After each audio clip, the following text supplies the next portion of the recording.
গল্প বধূ আলো লাগলো চোখে। লেখিকা ইশরা তিতি। অন্তিম পর্ব। ক্যালেন্ডারের পাতায় টিক চিহ্ন এঁকে দিয়ে আরও একটি দিনের সমাপ্তি ঘটায় আলো। আজ 29শে এপ্রিল। ডেলিভারির তারিখ 4 মে। মাত্র 5 দিন হাতে সময়। অভিজ্ঞদের মতানুযায়ী আলোর শারীরিক যন্ত্রণা একটু একটু করে শুরু হওয়ার কথা, কিন্তু আলো তেমন কিছুই টের পাচ্ছে না। অবশ্য দিনে অসংখ্যবার একজন দুষ্টু প্রাণ নিয়ম করে ফুটবল খেলছে পেটের মধ্যে। মাকে জানাচ্ছে, মা আমি আসছি, তুমি আর বাবা তৈরি তো। দরজায় ঠক ঠক আওয়াজ হয়। খোলার আগে আয়নায় একবার নিজেকে দেখে নেয় আলো। তারপর দরজার দিকে এগিয়ে যায়। দরজা খুলে থমথমে মুখে দাঁড়িয়ে থাকে আলো। সামিন এদিক ওদিক তাকিয়ে আলোকে শুরুতেই একটা চুমু খেয়ে ঘরে ঢুকে দরজা চাপিয়ে দেয়। আলো গম্ভীর হয়ে আছে। সামিন আলোর হাত ধরে টেনে নিয়ে নিজে বিছানায় বসে আলোকে কোলে বসায়। আলো রাগী দৃষ্টিতে তার দিকে তাকিয়ে আছে। সামিন আলোর পেটে হাত রেখে আদুরে কণ্ঠে বলে, জ্বালিয়েছে নাকি আজ খুব? মেজাজ এত চটে আছে কেন? আলো সামিনের হাত সরিয়ে দিয়ে বলে, আপনি আমাকে না জানিয়ে ডক্টর আফসানার সাথে কথা বলেছেন। সামিন আলোকে উঠিয়ে নিজে উঠে দাঁড়ায়। হাত ঘড়ি খুলে টেবিলের ওপর রাখতে রাখতে বলে, ও কেন? আচ্ছা আপনি কেন বুঝতে চাইছেন না আমি একটা নর্মাল ডেলিভারি চাই? আপনি এত জেদ করছেন কেন? জেদ তো তুমি করছো।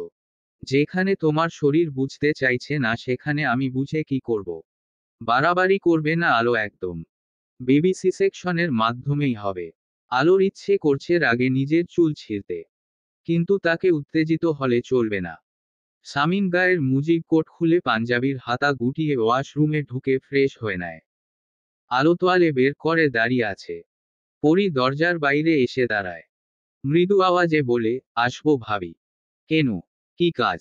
কাট বলে ওঠে আলো। পরি চুপচাপ ঘরে ঢুকে দাঁড়িয়ে থাকে। আলো তার দিকে শীতল দৃষ্টি দিয়ে তাকিয়ে আছে। পরি আলোর দৃষ্টি দেখে ভয় পেয়ে যায়। আমতা আমতা করে বলে ওঠে, ভাইয়া এসেছে। ভাইয়ার জন্য এই ঘরে আসনি। কেন এসেছো ঝেড়ে কাশো? ইসমাম পাঠিয়েছে। কেন ওর সাহস নেই তোমাকে দিয়ে পথে শিশির কাটায়? পরি নিচু স্বরে বলে ওঠে, তোমার কাছে বলতে নাকি লজ্জা পায় উনি? আলো চুপ করে থেকে বলে ওঠে, তিনবার মানুষটাকে দুজন মিলে ফিরিয়ে দিয়েছো। এখন এতদিন পরে মনে হচ্ছে তোমরা দুজন দুজনকে পছন্দ করো। আমাদের বললে আর আমরা নাচতে নাচতে রাজি হয়ে যাব। কি ভাবো কি আমাদের? পরি চুপ করে থাকে। কেন যে লাজ শরমের মাথা খায় এখানে এলো। আলো অন্যদিকে মুখ ঘুরিয়ে ঠোঁট টিপে হেসে নেয়। তারপর কণ্ঠে গাম্ভীর্য ভাব এনে বলতে থাকে, আমাকে বলেছ। এই কথা ইয়াসার মির্জাকে বলতে যেও না। কাঁচা খেয়ে নেবে দুটোকে। আর একটা কথা, তোমার না সামনের মাসে এক্সাম। তুমি পড়াশোনা বাদ দিয়ে। ভাবি, উনি চাইছিলেন আমেরিকা যাওয়ার আগে বিয়েটা। বিয়ে? সে আর হচ্ছে? যাও এখান থেকে। পরি মাথা নিচু করে ঘর থেকে বেরিয়ে আসে। সামিন ওয়াশরুম থেকে বেরিয়ে আলোর দিকে তাকিয়ে বলে, কে এসেছিল? পরি। আবার কি? সেই এক গান। সামিন মৃদু হেসে ফেলে। আলো বলে ওঠে, বলছিলাম কি, এবার একটু কঠোর হয়ে যাচ্ছি না আমরা ওদের প্রতি? ওরা তো ওদের জায়গায় ঠিক, দেখুন এটা 2023 সাল, আমরা জোর করে দুজনের বিয়ে দিয়ে দিলাম আর ওরা সংসার করতে শুরু করলো, এটা তো আশা করলে চলবে না। আর চেয়ে দুজন নিজেরা ধীরে ধীরে একে অপরের প্রতি অনুভূতি জড়ো করেছে, এটাই তো ভালো হয়েছে তাই না? আর সবাই কি আলো নাকি যে জোর করে বিয়ে হলেই মানিয়ে নেবে? শেষের লাইনটা শামিনকে খোঁচা মেরে বলে আলো। শামিন আলোকে টেনে নিজের কাছে এনে বলে, আচ্ছা, মানিয়ে নিয়ে খুব দুঃখ হচ্ছে দেখছি। দুঃখ না, কষ্ট হচ্ছে। আমার পেটে কষ্ট হচ্ছে। লাথি দিচ্ছে। চাপা স্বরে চেঁচিয়ে বলে ওঠে আলো। শামিন তৎক্ষণাৎ হাঁটু গেড়ে বসে পড়ে। পেটের ওপর থেকে শাড়ির অংশটা সরিয়ে উন্মুক্ত পেটে চুমু খায়। পেটে কান পেতে উচ্ছ্বসিত গলায় বলে, ওয়েল ডান আম্মা। কিন্তু আম্মা, এখন যত পারেন শায়েস্তা করে নিন মাকে। বাইরে এলে আর পারবেন না মায়ের সাথে। আমি যেমন পারি না। সবাইকে লেজেগোবরে করে রাখে এই মহিলা। আলো হাত দিয়ে মুখ চেপে হাসছে।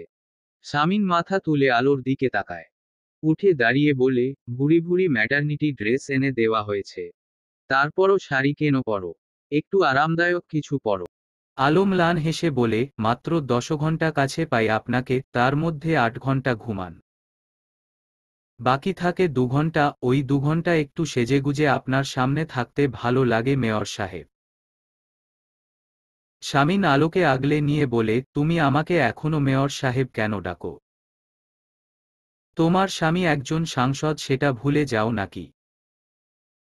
সে আপনি সাংসদ, মন্ত্রী, মিনিস্টার যাই হন না কেন, আমার কাছে আপনি বরাবর আমার মেয়র সাহেব থাকবেন। শামীন মৃদু হেসে আলোর কপালে চুমু খেয়ে বলে, তুমি খুব রাগ করো আমি তোমাকে সময় দিতে পারি না বলে। অথচ আমি কথা দিয়েছিলাম সবসময় তোমার পাশে থাকব। আলো হেসে বলে, মোটেও রাগ করি না। আচ্ছা, আজ খবরে দেখলাম কবির আলমগীরকে কানাডার বাড়িতে ঢুকতে না দিতে ওখানকার বাংলাদেশি অভিবাসীরা অ্যাম্বাসিতে আন্দোলন করেছে। ও এখন কোথায় পালাবে? কোথায় আবার? ইতালি। ওর ছোট ভাইয়ের কাছে। জুইও তো সেখানে। ওখানকার একজন বিজনেসম্যানকে বিয়ে করে নিয়েছে। আর জাবির, ওর তো সাজা এখনো শেষ হয়নি। তবে ওর ফুপা ঢাকা সুপ্রিম কোর্টের আইনজীবী। চেষ্টা চালাচ্ছে। আলো শুকনো গলায় বলে, ওকে জামিন দিয়ে দেবে? এত বড় একটা স্কাউন্ড্রেলকে?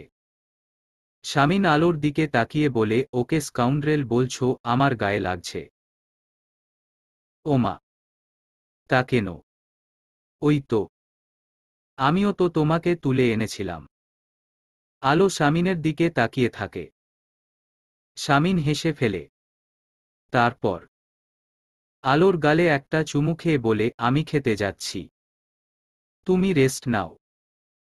পেছনে থেকে জাপটে ধরতেই ঈশিতা লাফিয়ে ওঠে প্রথমে। তারপর নিজেকে ধাতস্থ করে শান্তকে একটা ধমক দিয়ে বলে, কি হচ্ছে কি? সবসময় এমনভাবে ঝাপটে ধরো মনে হয় যেন লাফিয়ে লাফিয়ে চোর ধরছ। শান্ত নিস্তেজ গলায় বলে, বাপের বাড়ি আসলেই দেখছি গলার জোর বেড়ে যায় খুব। বাড়িতে তো খুব প্রতিভক্তি দেখাও। ঈশিতা হেসে ফেলে। শান্তর গলা থেকে টাইয়ের নট খুলতে খুলতে বলতে থাকে, এলে কেন? একা একা অত বড় বিছানায় ঘুমাতে পারি না। এমনিতে তোমার বাপের বাড়ি আসার আমার কোনো শখ নেই। ঈশিতা বলে, সেটা খুব বোঝা হয়ে গিয়েছে আমার। শান্ত এগিয়ে গিয়ে ঈশিতার কোমর জড়িয়ে ধরে ঘোর লাগা কণ্ঠে বলে ওঠে, কি ব্যাপার? আজ একটু বেশি সুন্দর লাগছে দেখছি। এমন সময় ইসমাম ঘরে ঢুকে পড়ে। শান্ত আর ঈশিতা লাফিয়ে দুজন দুদিকে সরে দাঁড়ায়। ইসমাম বোকার মতো দাঁড়িয়ে থাকে। ঈশিতা চেঁচিয়ে ওঠে, নক করে ঢুকতে পারিস না স্টুপিড? তুই কি বড় হবি না? শান্ত বিরক্ত ভঙ্গিতে বলে, এই জন্য তোমার বাপের বাড়ি আমি আসতে চাই না। তো আসো কেন? নেমন্তন্ন ছাড়া শ্বশুর বাড়িতে কোনো জামাই এত ঘন ঘন আসে এটা তোমায় না দেখলে জানতামই না। আমার ভাইদের দেখেছ কখনো ঘন ঘন শ্বশুর বাড়ি যেতে? ইসমাম ঠান্ডা গলায় বলে, আমি তো আমার বউয়ের প্রপার্টি বুঝে নিতে আসি। হাসতে হাসতে শান্ত বলে। ঈশিতা কপাল কুঁচকে ইসমামকে বলে, তুমি তুমি কি বলছিস? দুলাভাই তোর। আপনি বল। তুই আমার থেকে 3 মিনিটের বড় মাত্র। আমার আপু নোস। শান্ত গা থেকে ব্লেজার খুলতে খুলতে বলে, তো শালা, কি দরকারে এলে এই ঘরে? ইসমাম দরজা চাপিয়ে তাদের দিকে এগিয়ে যায়। ঈশিতা বলে, কি? আবার সেই ঘ্যান ঘ্যানানি? আমার কাছে এসে কোনো লাভ নেই। আমি কিছু পারবো না। শান্ত দুই ভাই বোনের দিকে তাকিয়ে থেকে বলে ওঠে, কি? পরীর ব্যাপারে। তো ইয়াসার মির্জার সাথে কথা বললেই তো হয়। এত ভয় পাওয়ার কি আছে? কে কথা বলবে? তুমি বলবে। ভাইয়া 3-3বার ওদের বিয়ের কথা উঠিয়েছে, ওরা 3-3বার ভাইয়াকে রিজেক্ট করেছে। এখন আর ভাইয়া মানবে না। ইয়াসার মির্জার রাগ সম্পর্কে তোমার কোনো আইডিয়া নেই। ঈশিতা শান্তর দিকে তাকিয়ে বলে। শান্ত বলে, শালাবাবু আমেরিকা যাওয়ার আগে অন্তত যদি আমটি বদল করে রাখা যেত তাহলে বেশ হতো। 6 মাস পরে আমেরিকা থেকে ফিরলে না হয় বিয়েটা দিয়ে দিতাম। ইসমাম চুপ করে দাঁড়িয়ে আছে। ঈশিতা বিরস মুখে বলে, সেটাই। কিন্তু বিড়ালের গলায় ঘণ্টাটা বাঁধবে কে? Who will bell the cat? আমি তো পারবো না বাবা। বড় ভাবি যেখানে পারছে না সেখানে আমি তো দুধ ভাত। ইসমাম চুপচাপ ঘর থেকে বেরিয়ে যায়। করিডোর থেকে নিজের ঘরে যাওয়ার পথে পরীর সাথে দেখা। দুজন দুজনকে দেখে অন্যদিকে তাকিয়ে হাঁটতে থাকে। তারপর পাশ কাটিয়ে চলে যায়। ইসমামের প্রজেক্টের ব্যস্ততা, পরীর লেখাপড়ার ব্যস্ততায় যেটুকু কথা হয় তা ফোন কল কিংবা মেসেজে। সামনাসামনি কখনোই অনুভূতি ব্যক্ত করা হয়ে ওঠেনি কারো। খাবার টেবিলে পিনপতন নীরবতা বিরাজ করছিল। ইলহাম ইরফানকে নিয়ে নিচতলার লিভিং রুমে পায়চারি করছে। ইরফানের 11 মাস পূর্ণ হতে চলেছে। বাবা তাকে ছড়া শোনাচ্ছে, সে হাসতে হাসতে কুটি কুটি হচ্ছে। খাবার টেবিলে খেতে বসেছে সামিন, শান্ত, ইসমাম। ঈশিতা আর ঋতু পরিবেশন করে দিচ্ছে। খেতে খেতে সামিন আর চোখে ইসমামের দিকে এক পলক তাকায়। কিছু সময় পরে ইসমামকে শুনিয়ে শুনিয়ে ঋতুকে উদ্দেশ্য করে বলে ওঠে, পোনা চাচা গ্রাম থেকে ফোন দিয়েছিল। পরীর জন্য একটা ছেলে দেখেছে। ছেলে ডাক্তার। বয়স বেশি না। ভালো ঘরের, পরীর ছবি দেখেই বেশ পছন্দ করে ফেলেছে। ইসমাম খাওয়া থামিয়ে ভাইয়ের দিকে তাকায়। শামীম ইসমামের দৃষ্টি উপেক্ষা করে বলতে থাকে, ছেলের ঠিকানা দিয়েছে আমায়। ভাবছি কাল দেখা করব। পোনা চাচা বৃদ্ধ হয়ে যাচ্ছে। একমাত্র মেয়েকে নিয়ে তার অনেক ইমোশন। তাই বিয়েটা তাড়াতাড়ি দিয়ে দেই। কি বলো ঋতু? তোমার ভাবিও সবসময় বলে। ঋতুর ভাসুরের থেকে চোখ সরিয়ে ইসমামের দিকে তাকায়। শান্ত আর ঈশিতাও খাওয়া থামিয়ে ইসমামের দিকে তাকিয়ে থাকে। ইসমামের খাওয়া হয়ে গিয়েছে তাই জলদি জলদি হাত ধুয়ে উঠে পড়ে। শামীম চুপচাপ খেতে থাকে। হঠাৎ করে ফোনের ভাইব্রেশনের শব্দে তাকিয়ে টেবিলের ওপর ইসমামের ফোনটা দেখতে পায়। ফোনটা ভুলে ফেলে রেখে গিয়েছে। শামীম হাত বাড়িয়ে ফোনটা তুলে নিয়ে স্ক্রিনে চোখ রেখে বলে, সান্ত্বনা পুরস্কার। এটা আবার কেমন নাম? কে ফোন দিচ্ছে ইসমামকে? ইসমাম দ্রুত পায়ে ছুটে এসে ছো মেরে শামীমের হাত থেকে ফোন কেড়ে নিয়ে চলে যায়। শামীম সবার মুখের দিকে তাকায়। সান্ত্বনা পুরস্কার কে আবার? সে বুঝতে পারছে না। ঈশিতা আর শান্ত হাসি চাপিয়ে রেখে চুপচাপ খাচ্ছে। ইরফানের পাশে ঘুমন্ত ইহানকে শুইয়ে দেয় ইলহাম। ইহান এতক্ষণ আলোর কাছে ঘুমিয়েছিল। সেখান থেকেই তুলে আনা হয়েছে। ইলহাম ঋতুর দিকে তাকিয়ে বলে ওঠে, আমাদের জন্য বিছানায় আর কোনো জায়গা রইল না যে ঋতু? মেঝেতে বিছানা পাতব। সেটাই করো। দুজনে কিভাবে হাত পা ছড়িয়ে ঘুমাচ্ছে দেখো। ভাবটা এমন যেন এই মূল লুক আমার। দুটোর মধ্যে একটা গুন্ডা গুন্ডা ভাব আছে, আমি খেয়াল করেছি। বড় বাবার মতো হবে দুজন, সম্ভবত পলিটিশিয়ান। হ্যাঁ, তেমনই হোক। বাবার মতো রেপিস্ট না হলেই হলো। ইলহাম থমথমে মুখ নিয়ে ঋতুর দিকে তাকায়। ঋতু হাসতে হাসতে বলে, দুঃখিত। এই কান ধরলাম। আর বলবো না। ইলহাম কোনো কথা না বলে বড় আলমারি থেকে ম্যাট্রেস বের করে মেঝেতে বিছিয়ে দেয়। ঋতু সুন্দর একটা বিছানার চাদর বিছিয়ে দেয়।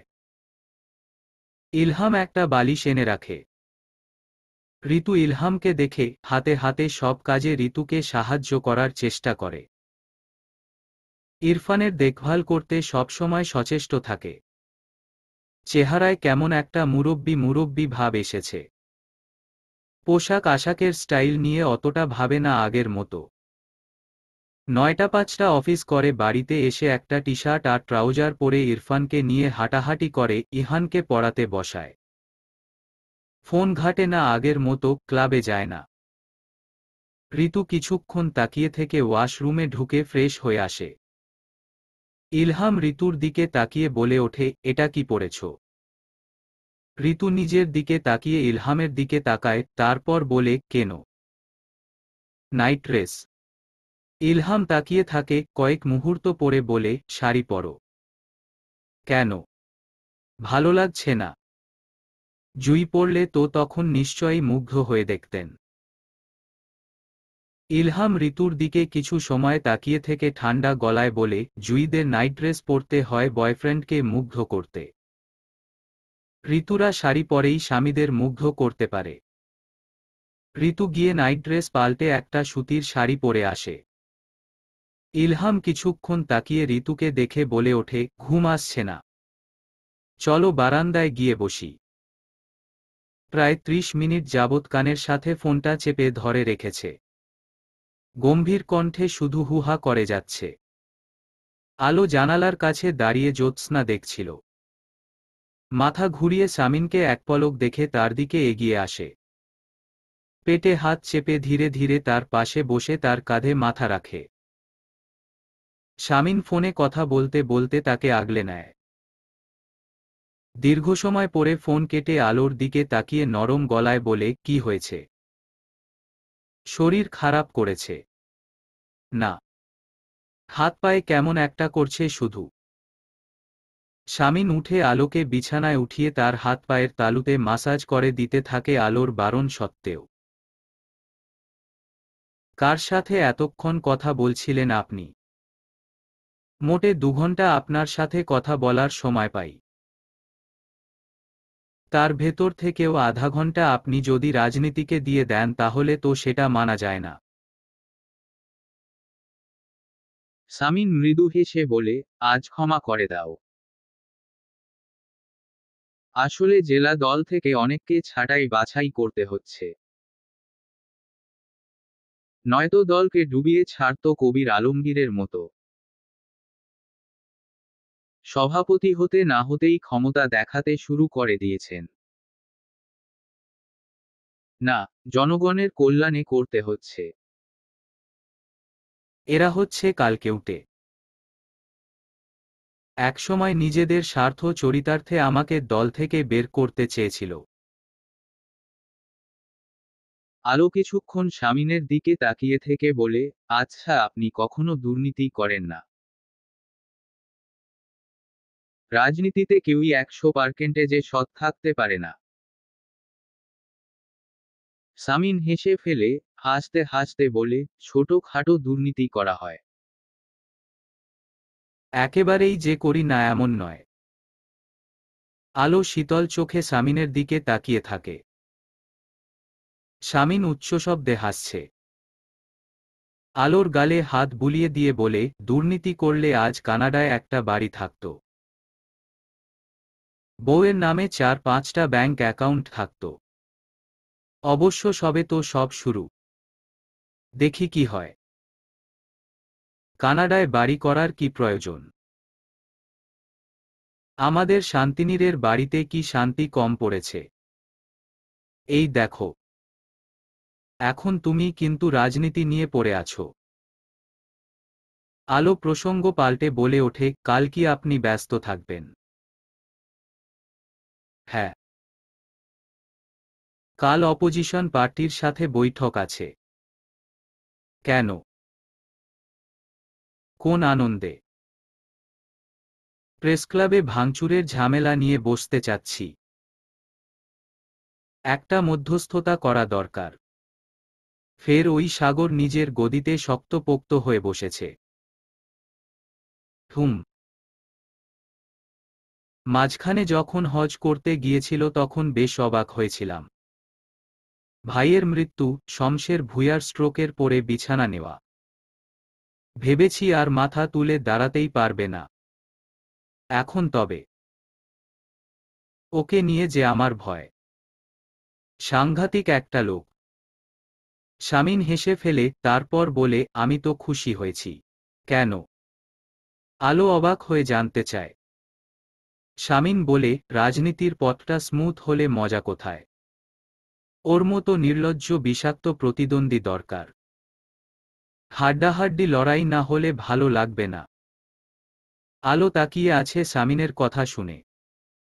শামীন বলতে থাকে, তাছাড়া গল্প কি এখানে শেষ? গল্প চলতে থাকবে প্রজন্ম থেকে প্রজন্ম। না ও ওর গদি ছাড়বে, না আমি আমার গদি ছাড়ব। আমাদের ছেলেমেয়েরাও ওর ছেলেমেয়ের সাথে লড়বে। আলো বিরক্তিতে মুখ দিয়ে চকারন্ত শব্দ করে বলে ওঠে, কখনোই না। আমি ইহান, ইরফান, আমাদের মেয়ে বা এই পরিবারের কোনো ছেলেমেয়েকে রাজনীতিতে জোড়াতে দেব না। ওরা ডাক্তার হবে, গবেষক হবে। না, ওরা পলিটিশিয়ানই হবে। ইহান, ইরফান আমার প্রতিদ্বন্দ্বীদের মেয়েদের তুলে এনে বিয়ে করবে। ভাবা যায় কতটা থ্রিলিং হবে ব্যাপারটা। হাসতে হাসতে বলে শামীন। আলো কপাল কুঁচকে কটমট দৃষ্টি দিয়ে তাকিয়ে বলে, হ্যাঁ, খুব থ্রিলিং। আর আপনার কন্যা যদি আপনার কোনো প্রতিদ্বন্দ্বীর ছেলের সাথে ভেগে যায় তাহলে ব্যাপারটা আরও থ্রিলিং হবে। শামীন হেসে বলে, সে দেখা যাবে। আগে আমাদের গল্প শেষ হোক। তারপর না হয় ওদের গল্প শুনব। আলো একটা গভীর নিঃশ্বাস ফেলে বলে, এসব বাদ দিন। আপনি ইসমাম আর পরীর বিয়েটা কেন দিচ্ছেন না? অনেক তো নাটক করলেন। এবার বিয়ে দিয়ে দিন। আলোকে শুইয়ে দিয়ে শামীন পাশে কাত হয়ে শুয়ে আলোকে আগলে ধরে বলে, পরীর এক্সাম শেষ হোক। নিজেদের মধ্যে বোঝাপড়া আরও দৃঢ় করুক। ধৈর্যের পরীক্ষা কি শামীন ইয়াসার মির্জা একা দেবে? সবাই দিক। পুরো প্রজেক্টটা আরও একবার রিভিশন দিয়ে ইসমাম ফোনটা হাতে নেয়। রাত প্রায় 12টা বেজে গিয়েছে। প্রেম মানুষের জীবনে কতবার আসে। পরী ফোনের নোটিফিকেশনের শব্দে হাতের একাডেমিক বইটা পাশে সরিয়ে ফোনটা হাতে নিয়ে ইসমামের মেসেজটার দিকে তাকিয়ে থাকে। এই লোকটার নিত্যদিনের কাজ হলো কথোপকথন কোনো অদ্ভুত অদ্ভুত প্রশ্ন দিয়ে শুরু করা, যার উত্তর দেওয়া পরীর সাধ্য নয়। সে কিছু একটা চিন্তা করে মেসেজটার উত্তর পাঠিয়ে দেয়, যতবার মানুষের সান্ত্বনা পুরস্কার পেতে ইচ্ছে করে, ততবারই জীবনে প্রেম আসে। প্রেম বড্ড সস্তা ব্যাপার ইসমাম মির্জা। ইসমাম পরীর উত্তর দেখে কিছুক্ষণ হাসে। তারপর বলে, এজন্যই বিয়ে করার সিদ্ধান্ত নিয়েছি। পরী কোনো উত্তর দেয় না। ইসমাম লেখে, ঘুমাও। বেশি রাত জাগলে মারুফা চাচির ভূত এসে আড্ডা দিতে চাইবে তোমার সাথে। আসবে না। আয়াতুল কুরসি পড়েছি। ইসমাম হেসে ফেলে, লিখতে থাকে, বুদ্ধি শুদ্ধি আগের থেকে একটু বেড়েছে। হুট করে অসহ্য লাগতে শুরু করেছে। প্রচণ্ড ঘামছে। মাথা ঘুরিয়ে দেখতে পায় শামীন গভীর ঘুমে আচ্ছন্ন। আলো ধীরে ধীরে উঠে বসে, খুবই অস্থির লাগতে শুরু করেছে তার।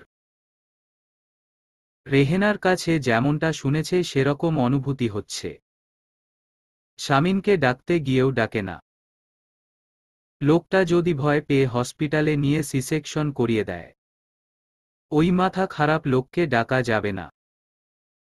হতে পারে এটা ফলস পেইন। আলো পেটে হাত চেপে ধীর পায়ে বিছানা থেকে নেমে ওয়াশরুমে ঢোকে।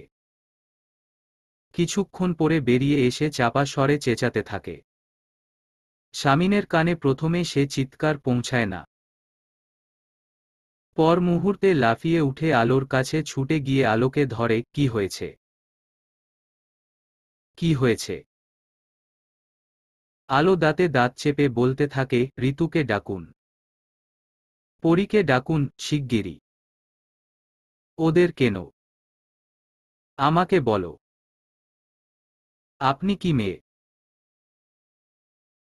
শিগগিরই ওদের ডাকুন, পাগল লোক কোথাকার। চেঁচিয়ে ওঠে আলো। শান্তকে দেখে ঈশিতা কপাল কুঁচকে তার দিকে তাকিয়ে আছে। শান্ত ঘাবড়ে যাওয়া মুখ করে বলে, কি করলাম আমি? তুমি আবার লুঙ্গি পরেছ? দাঁত খিচিয়ে বলে ঈশিতা। হ্যাঁ পরেছি তো। আচ্ছা তোমার এই লুঙ্গির সাথে কি সমস্যা একটু বলো তো। লুঙ্গি একটা অশ্লীল পোশাক। দেখলে আমার হাড় জ্বলে যায়। লুঙ্গি অশ্লীল পোশাক। শান্ত যারপরনাই অবাক হয়ে যায়। তারপর আবার বলে ওঠে, এটা একটা ঐতিহ্যবাহী পোশাক বাঙালির। তুমি অশ্লীল বানিয়ে দিলে।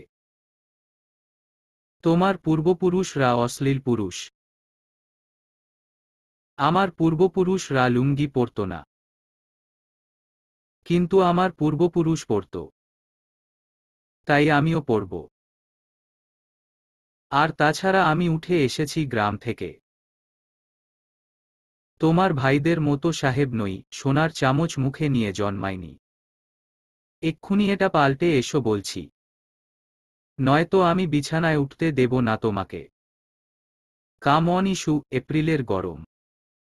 তোমাদের এসিতে কাজ হয় না। এটা পরে ঘুমালে একটু আরাম লাগে, হাওয়া বাতাস ঢুকতে পারে। ছি কি কথা বার্তার ছিরি।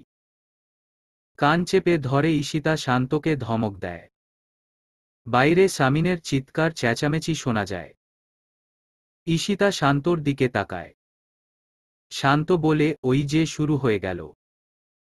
আমি আজ ভাবিকে খানিকটা অসুস্থ দেখেই বুঝেছি আজ কিছু হবে। চলো এবার আমাদের হসপিটাল ছুটতে হবে। তার আগে লুঙ্গিটা পাল্টে আসি আমি। পরি সামিনের ঘরের দরজা খুলে বেরিয়ে আসে।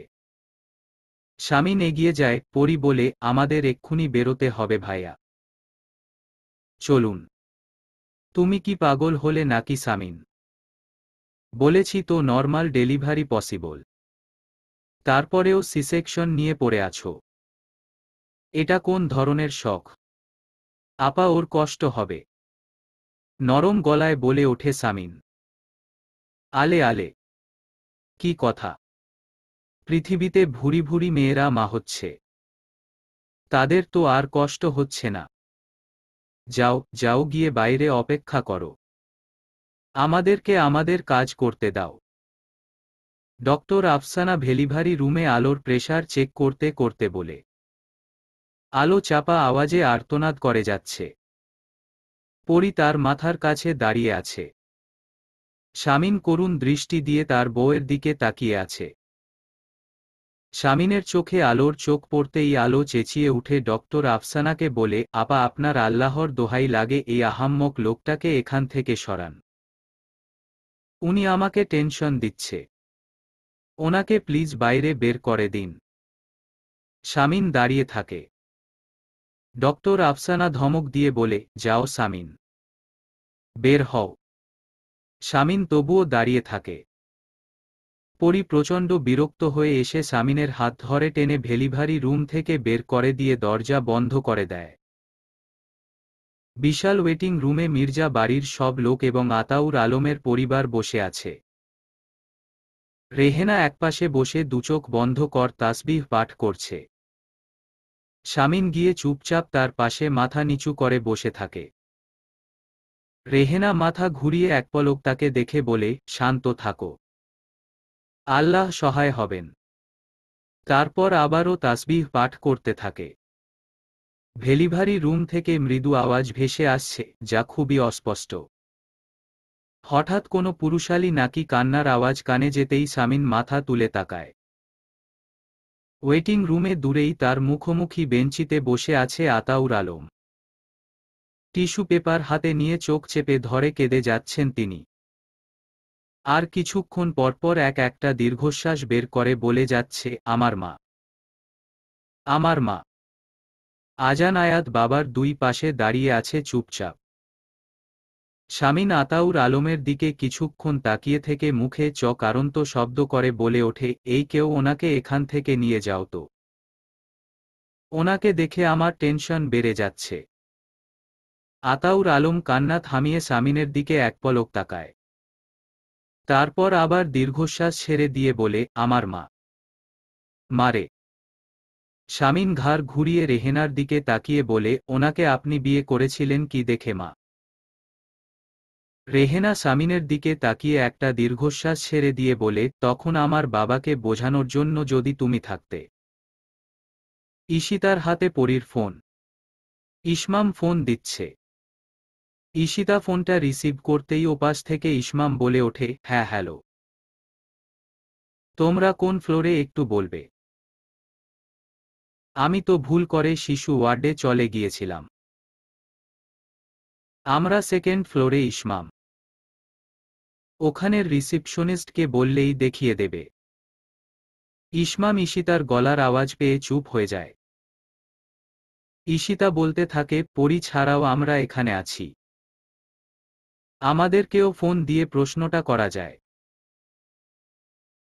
আমার বড় ভাই দুটো না হয় এখন বউ পাগল হয়েছে। তুই তো বিয়ের আগেই দেখিয়ে দিচ্ছিস। বউ ছাড়া চোখে কিছু দেখিস না। ঈশিতার কথা শুনে ইসমাম ফোনটা কেটে দেয়। আপা আর কতক্ষণ লাগবে? আমার দম বেরিয়ে যাচ্ছে। আলোর আর্তনাদে রুম ভারী হয়ে যাচ্ছে। দুজন নার্স আলোর হাতে পায়ে মাসাজ করে দিচ্ছে। আফসানা খুবই ধৈর্য ধরে তার কাজটা করে যাচ্ছে।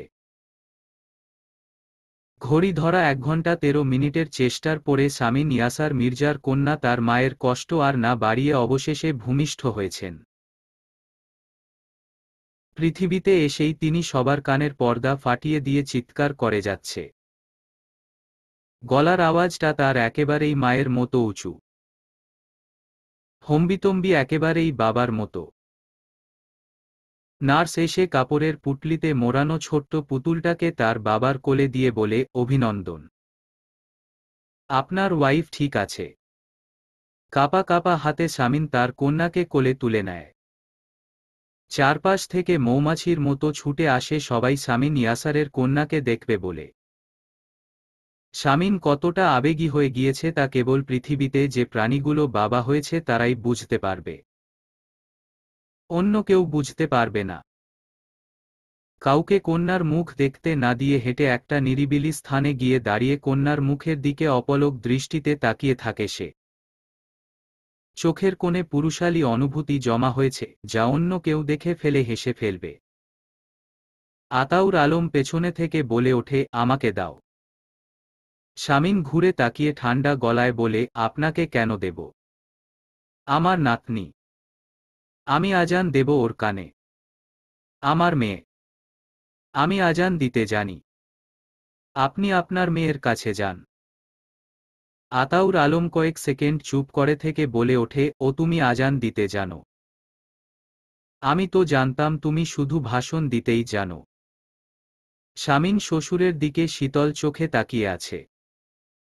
আতাউর আলম চলে যায়।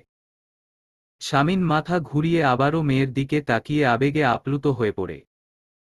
মাথা নিচু করে কানের কাছে মুখ নিয়ে আজান দিয়ে মেয়ের কপালে চুমু খায়।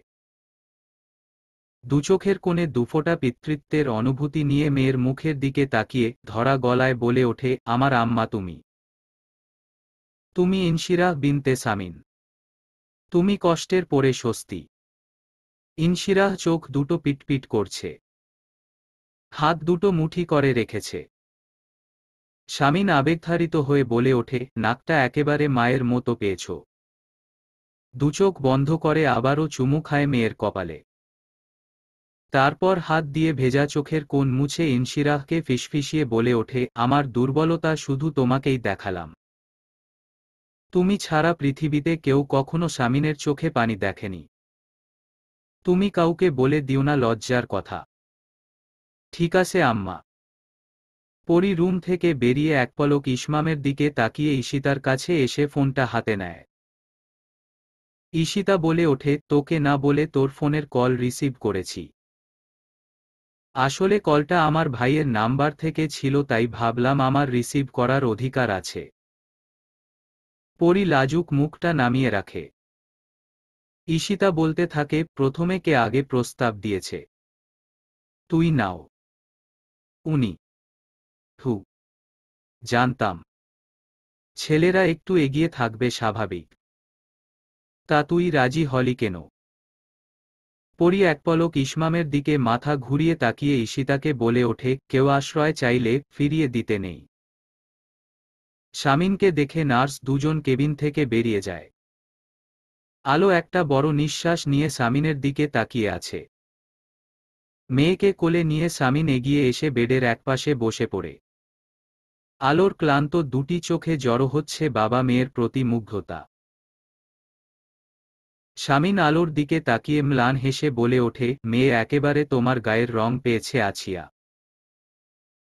আমার মতো সাদা মুলা হয়নি। আলো হাসতে থাকে।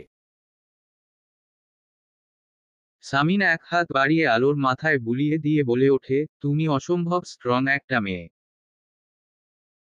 আমার এত মানসিক শক্তি নেই। মেয়েটা তোমার মতোই হোক। অক্টোবর শেষ হতে না হতেই বেশ শীত পড়তে শুরু করেছে। শামিন মেয়ের যত্নে আগে ভাগেই শীতকে মোকাবেলা করার সব প্রস্তুতি নিয়ে রেখেছে।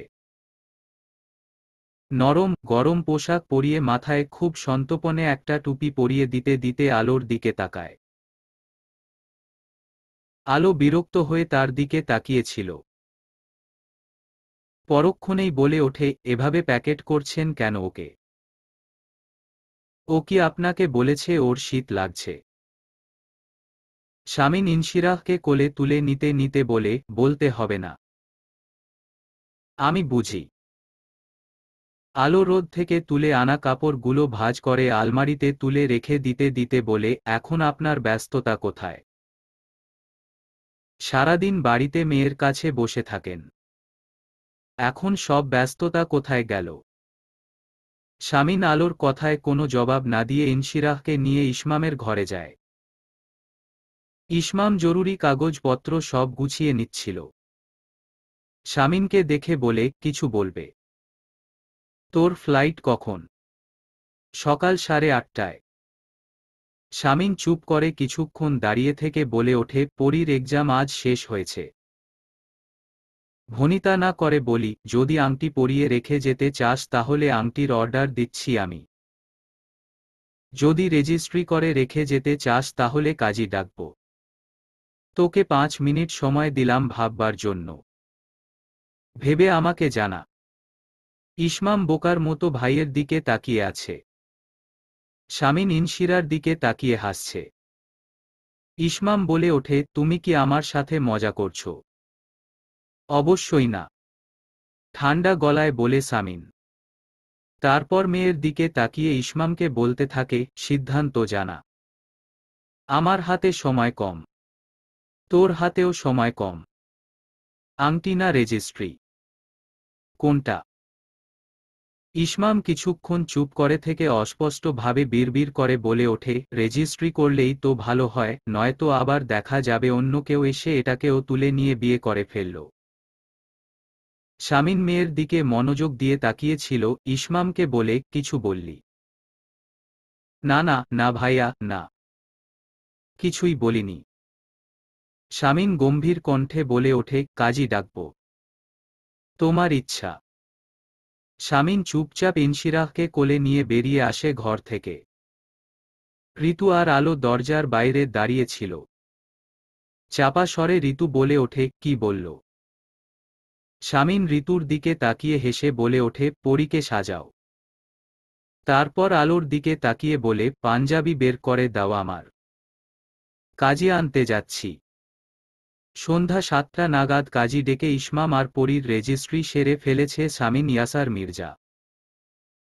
পরী বোকার মতো সবার মুখের দিকে এক পলক তাকিয়ে সাইন করে দিয়েছে পেপারে। বিয়ের ঠিক 5 মিনিট আগে ঋতু একটা শাড়ি নিয়ে পরীর ঘরে ঢুকে বলে, এটা পরো। পরী কিছু বুঝতে না পেরে বলে ওঠে, শাড়ি কেন? কারণ তোমার বিয়ে। কার সাথে? যার সাথে হলে খুশি হবে তারই সাথে। চটজলদি পরে নিচে এসো, কাজী এসেছে নিচে। গায়ের শাড়িটা ভারী খসখসে। পরীর ইচ্ছে করছে এক টানে খুলে ফেলে সালোয়ার কামিজ পরতে। কিন্তু সে ভদ্র মেয়েটির মতো গুটিসুটি মেরে ইসমামের বিছানায় বসে আছে। বিছানার পাশের একটা টেবিলে ঋতু একটা দুধের গ্লাস রেখে গিয়েছে।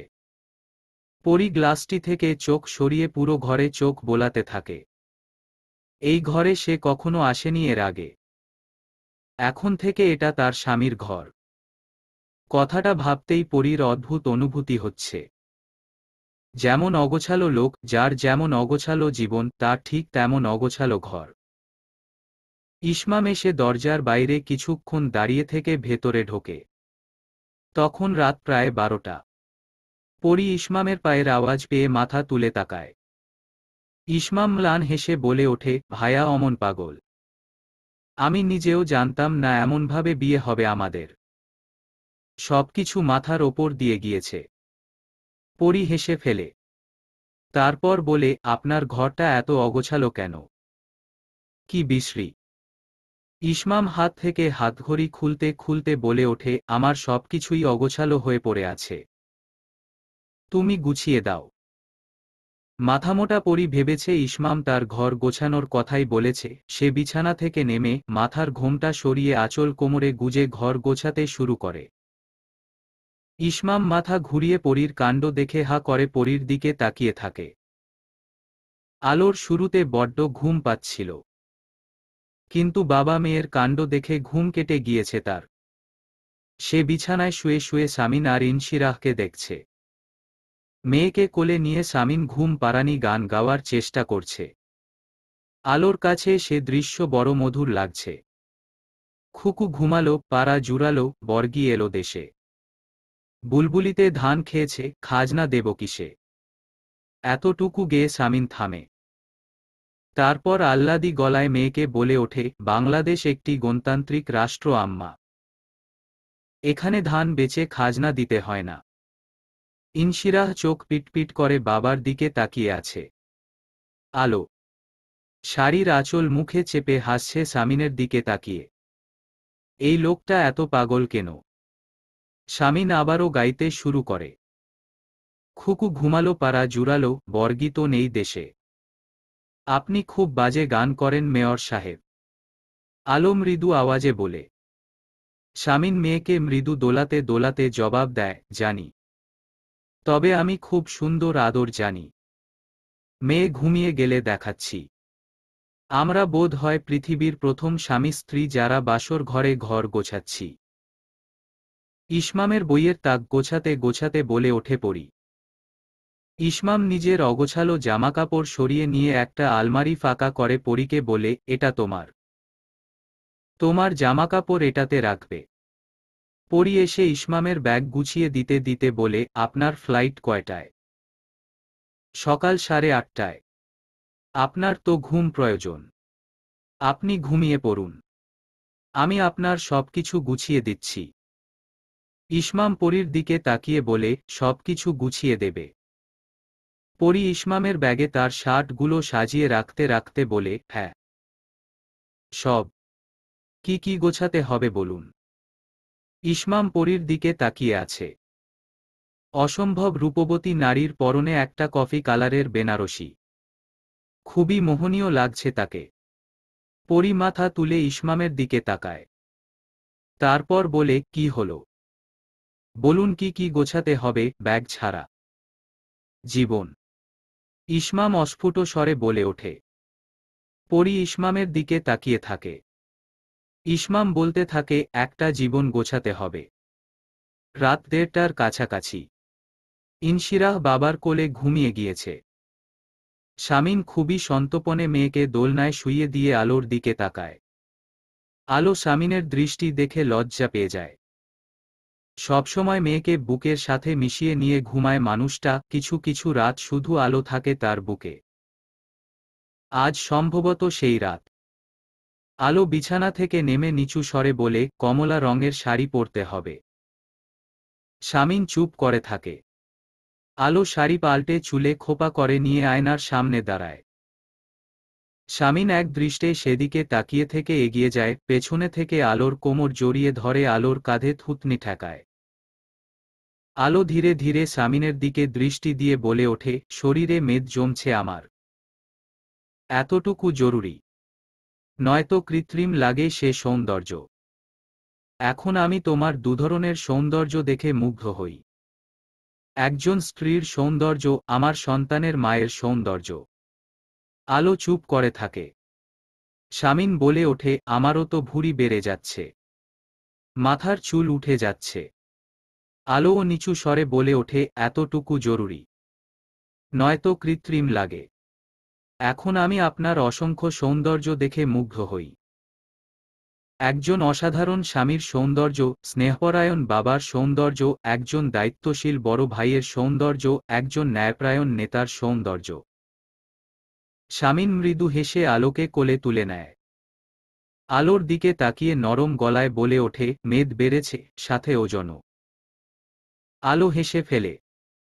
শামিনের কাছে সে হাসি বড় মধুর লাগে। আলোকে বিছানায় শুইয়ে দিয়ে কপালে চুমু খায়। তারপর ঘোর লাগা দুটো চোখে আলোর মুখের দিকে এক পলক তাকায়। বরাবরের মতো লজ্জায় লাল হয়ে আছে মুখটা। বাতি নিভিয়ে স্ত্রীকে কাছে টেনে নিয়ে ভালোবাসতে চায় তাকে, অনুমতি চায় বরাবরের মতো। দুজনের অনুভূতি যখন একে অপরকে সম্মতি দিল, ঠিক সেই আবেগী মুহূর্তে ইনশিরাহ গলা ফাটিয়ে কাঁদতে শুরু করে দেয়। শামিন উঠে বাতি জেলে আলোর দিকে তাকায়। আলো তার দিকেই তাকিয়ে আছে। শামিন বলে ওঠে, এটা আমার মেয়ে না শত্রু। এর থেকে তো বিরোধী দল আমাকে বেশি মায়া করে। আলো মুখে শাড়ির আঁচল চেপে হাসছে। শামিন উঠে গিয়ে ইনশিরাহকে আবারও কোলে তুলে নিয়ে কান্না থামায়। আলো শুয়ে শুয়ে বাবা মেয়েকে দেখতে থাকে। শামিন মৃদু দুলতে থাকে মেয়েকে কোলে নিয়ে। খুকু ঘুমালো, পাড়া জুড়ালো, বর্গি এলো দেশে। থেমে আবারও বলতে থাকে, মা একটা নতুন গান বাঁধতে হবে বুঝলে। এখন দেশে বর্গি নেই। বাংলাদেশ একটি গণতান্ত্রিক রাষ্ট্র। মেয়ের সাথে যত রাজ্যের গল্প জুড়ে দেয় শামিন ইয়াসার মির্জা। তবে কোন রূপকথার গল্প নয়, রাজনীতির গল্প। ইনশিরাহ চোখ ছোট ছোট করে বাবার দিকে তাকিয়ে আছে। আলো দেখছে তাদের দুজনকে। ইনশিরাহ ঘুমিয়ে যায়, ঘুমিয়ে গিয়েছে আলো। শামিন ইনশিরাহকে আলোর পাশে শুইয়ে দিয়ে দুজনের দিকে তাকিয়ে থাকে, চোখে এক সমুদ্র মুগ্ধতা নিয়ে। তার চোখে চকচক করছে পবিত্র কোনো আলো, যে আলো লেগেছিল তার বধূকে। সংসদের অধিবেশনের পুনঃ প্রচার হচ্ছে বাংলাদেশ টেলিভিশনে। ইলহাম টিভির রিমোট হাতে বসে আছে তার ভাইয়াকে দেখার জন্য। সারাদিনের অফিসের ঝামেলা সামলে বাড়িতে ফিরে দোতলার লিভিং রুমের সোফাতে গা এলিয়ে দিয়ে বসেছে সে। অফিসের ফরমাল পোশাকেই রয়েছে সে। ফর্সা মুখে চাপদারি রেখেছে, মাসখানেক হয়েছে ঋতুর কথাতে। ঋতু একবার আনমনে বলেছিল, আপনাকে দাড়িতে সুন্দর লাগবে। লিভিং রুমের কার্পেটের ওপরে অসংখ্য খেলনা ছড়িয়ে ছিটিয়ে ফেলে রাখা। পুরো জায়গাটা পেপার প্লেন ছিঁড়ে ফেলে নষ্ট করে রেখেছে। এটা যৌথভাবে করেছে দুজন অত্যন্ত পরিশ্রমী দুষ্টু। ঋতু প্রথমে কপাল কুঁচকে ফেললেও হাসিমুখে সব পরিষ্কার করে দেয়। তারপর এসে ইলহামের পাশে বসে ইলহামের টাইয়ের নট খুলতে খুলতে বলে, ফ্রেশ হয়ে নিতেন। ইলহাম ঋতুর দিকে এক পলক তাকিয়ে ঋতুর একটা হাত শক্ত করে চেপে ধরে গাছহারা ভাব নিয়ে আবারও টেলিভিশনের স্ক্রিনে চোখ রাখে। এশার আজানের বিরতির পরে অধিবেশনের পুনঃ প্রচার শুরু হয়ে গিয়েছে।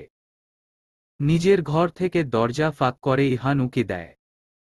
ভালো নাম ইহান তাজওয়ার মির্জা। মির্জা বাড়ির এই প্রজন্মের বড় ছেলে। গতকালই ছিল তার নবম জন্মদিন। সে ছাত্র, এবার ক্লাস 3 এর। মাম্মা পাপাকে উদ্দেশ্য করে নিজের ঘরের দরজায় দাঁড়িয়ে ইহান বলে ওঠে, আমার হোমওয়ার্ক শেষ মাম্মা। ঠিক আছে, এখন গেমস খেলতে পারো। টিভি দেখতে দেখতে ঋতু জবাব দেয়। ইহান দাঁড়িয়ে থাকে। তার কাছে কম্পিউটারে গেমস খেলার থেকেও বেশি ভালো লাগে বড় বাবাকে টিভিতে দেখতে। বড় বাবাকে প্রায়ই টিভিতে দেখা যায়। মাননীয় স্পিকার বলে কাউকে ডাকে, তারপর অনেক অনেক কথা বলে, কখনো রেগে গিয়ে, কখনো হেসে হেসে, কখনো টেবিলে চাপড় মেরে। যার অর্থ ইহান বুঝতে পারে না। সে শুধু বাড়ির সবার সাথে টিভির সামনে বসে বড় বাবাকে দেখতে থাকে। আজ বড় বাবাকে আবারও দেখাচ্ছে। কিন্তু টিভির সামনে শুধু মাম্মা পাপা রয়েছে, বড় মা নেই, ছোট বাবা নেই, পরি মা নেই। ইহান 2 মিনিট দাঁড়িয়ে থেকে তার বড় মাকে ডাকতে যায়। ইলহাম আর ঋতু একদৃষ্টে টিভির দিকে তাকিয়েছিল, হঠাৎ ইনশিরার চিৎকারে দুজনেই লাফিয়ে ওঠে। দোতলার গেস্টরুমটাকে তাদের প্লেহাউস বানিয়ে দিয়েছিল ইলহাম। আওয়াজটা সেদিকে থেকেই আসছে। ইলহাম ঋতু দুজনেই সেদিকে ছুটে যায়। ইরফান ইনশিরার চুল খামচে ধরে রেখেছে, আর ইনশিরা ইরফানের গালে আঁচড় কাটছে আর সমানে চেঁচিয়ে যাচ্ছে। ইরফান এখন 4 বছর বয়সী আর ইনশিরার বয়স 3 বছর। দুজনকে ওই অবস্থায় দেখে ইলহাম ছুটে যায়। কোনো মতে ইরফানের হাত থেকে ইনশিরার চুল ছাড়িয়ে নিয়ে ইনশিরাহকে কোলে তুলে নেয়।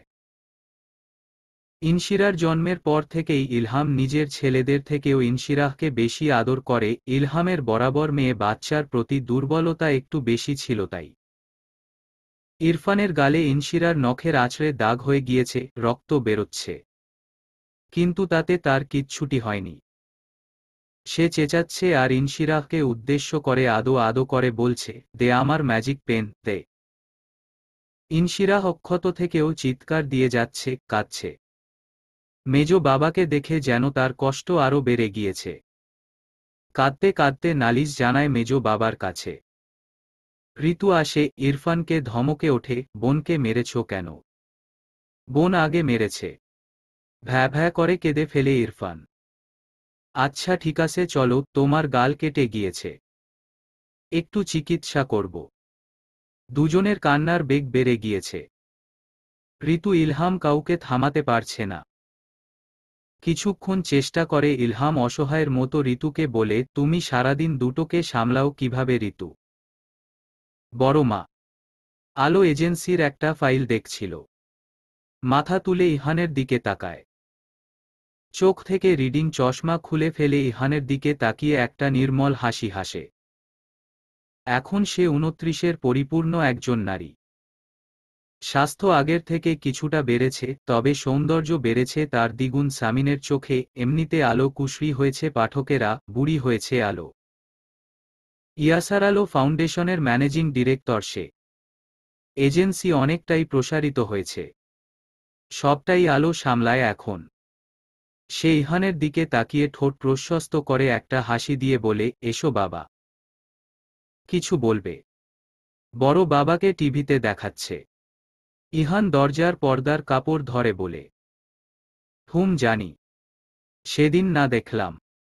ওটা আবারও দেখাচ্ছে। তুমি এক কাজ করো, তোমার মাম্মাকে গিয়ে বলো আমি ডেকেছি। ইহান মাথা নেড়ে চলে যায়। সে তার বড় মায়ের সবথেকে প্রিয় ছেলে, বড় মা সবসময় বলে। তাই ইহান বড় মায়ের সব আদেশ পালন করার চেষ্টা করে সবসময়। আলো ফাইলগুলো রেখে দেয়। এখন রাতের রান্নাটা সে করবে। দুপুরের রান্নাটা প্রতিদিন ঋতু করে। পরি আর আলো দুজনেই কর্মজীবী। চাইলেও সংসারটা ওভাবে দেখতে পারে না। কিন্তু আলো চেষ্টা করে রাতের আর সকালের রান্নার তদারকি করতে। ফাইলগুলো স্টাডি টেবিলের ওপর রেখে খোপা বেঁধে নেয় চুলে। হাত বাড়িয়ে ফোনটা নেয়। মেয়র সাহেব এখন কি করছেন? আজ সারাদিনে কথা হয়নি। আজ তাদের দলীয় মিটিং রয়েছে। হয়তো খুব ব্যস্ত। শামিনকে ফোন দিতে গিয়েও দেয় না। অনলাইনে ঢুকতেই নিউজ ফিডে কিছু ছবি দেখতে পায় সে। শামিনের ফেসবুক আইডি সংযুক্ত করে রাহাত আপলোড দিয়েছে ছবিগুলো। তাদের দলীয় মিটিংয়ের পরের সেলিব্রেশন সম্ভবত। ছবিগুলো একটা একটা দেখে আলোর পা থেকে মাথা দাউ দাউ করে জ্বলতে শুরু করে। ফোঁস ফোঁস শব্দ করে নিঃশ্বাস ফেলে নিজের রাগকে সম্পূর্ণ নিয়ন্ত্রণে এনে কিছু সময় পরে রাহাতের নাম্বারে ফোন দেয় সে। রাহাত ফোনটা রিসিভ করে বিনয়ী হয়ে সালাম দেয়। আলো সালামের উত্তর দিয়ে বলে ওঠে, মেয়েটা কে রাহাত? কোন মেয়েটা ভাবি? ওই যে তোমাদের চরিত্রহীন এমপি সাহেব যার হাতে মিষ্টি খাচ্ছে। ছবিতে দেখলাম। সেই মেয়েটা। রাহাত ভ্যাবাচ্যাকা খেয়ে যায়। ভীত কণ্ঠে বলে, এসব কি বলছেন ভাবি? ভাইকে নিয়ে এভাবে কেন বলছেন? আর ওই মেয়েটা আমাদের দলের কর্মী, আমাদের বোনের মতো, নাম লোপা।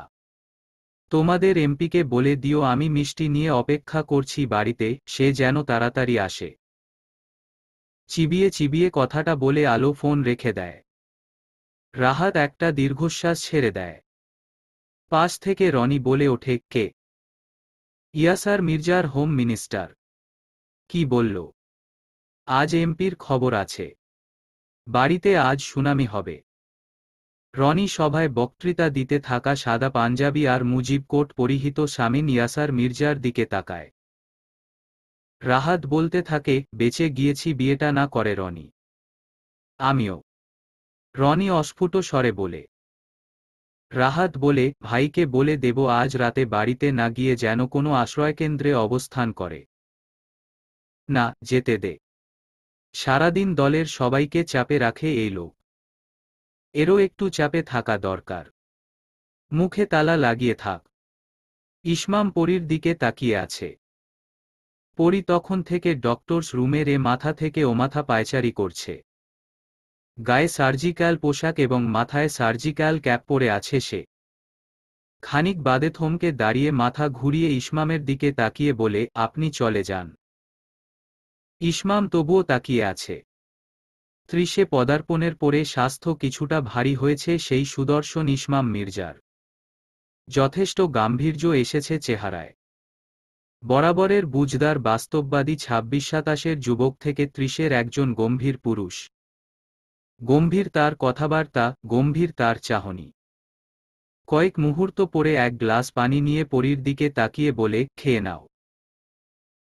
পরী ইসমামের হাতের গ্লাসটার দিকে তাকিয়ে গ্লাসটা নিয়ে ঢকঢক করে পানিটুকু খেয়ে নেয়। ইসমাম গ্লাসটা নিয়ে টেবিলে রাখে। হসপিটালের একজন জুনিয়র নার্স এসে উকি দেয় দরজায়, বলে, ম্যাম ওটি রেডি। পরীর ধুকপুকুনি বেড়ে গেলেও সে নিজেকে ধাতস্থ করে টান টান হয়ে দাঁড়িয়ে একটা গভীর নিঃশ্বাস নিয়ে নেয়। তারপর ইসমামের দিকে তাকিয়ে বলে, আসছি। ইসমাম ম্লান হেসে বলে, আমি এখানেই আছি। পরী মুচকি হাসে।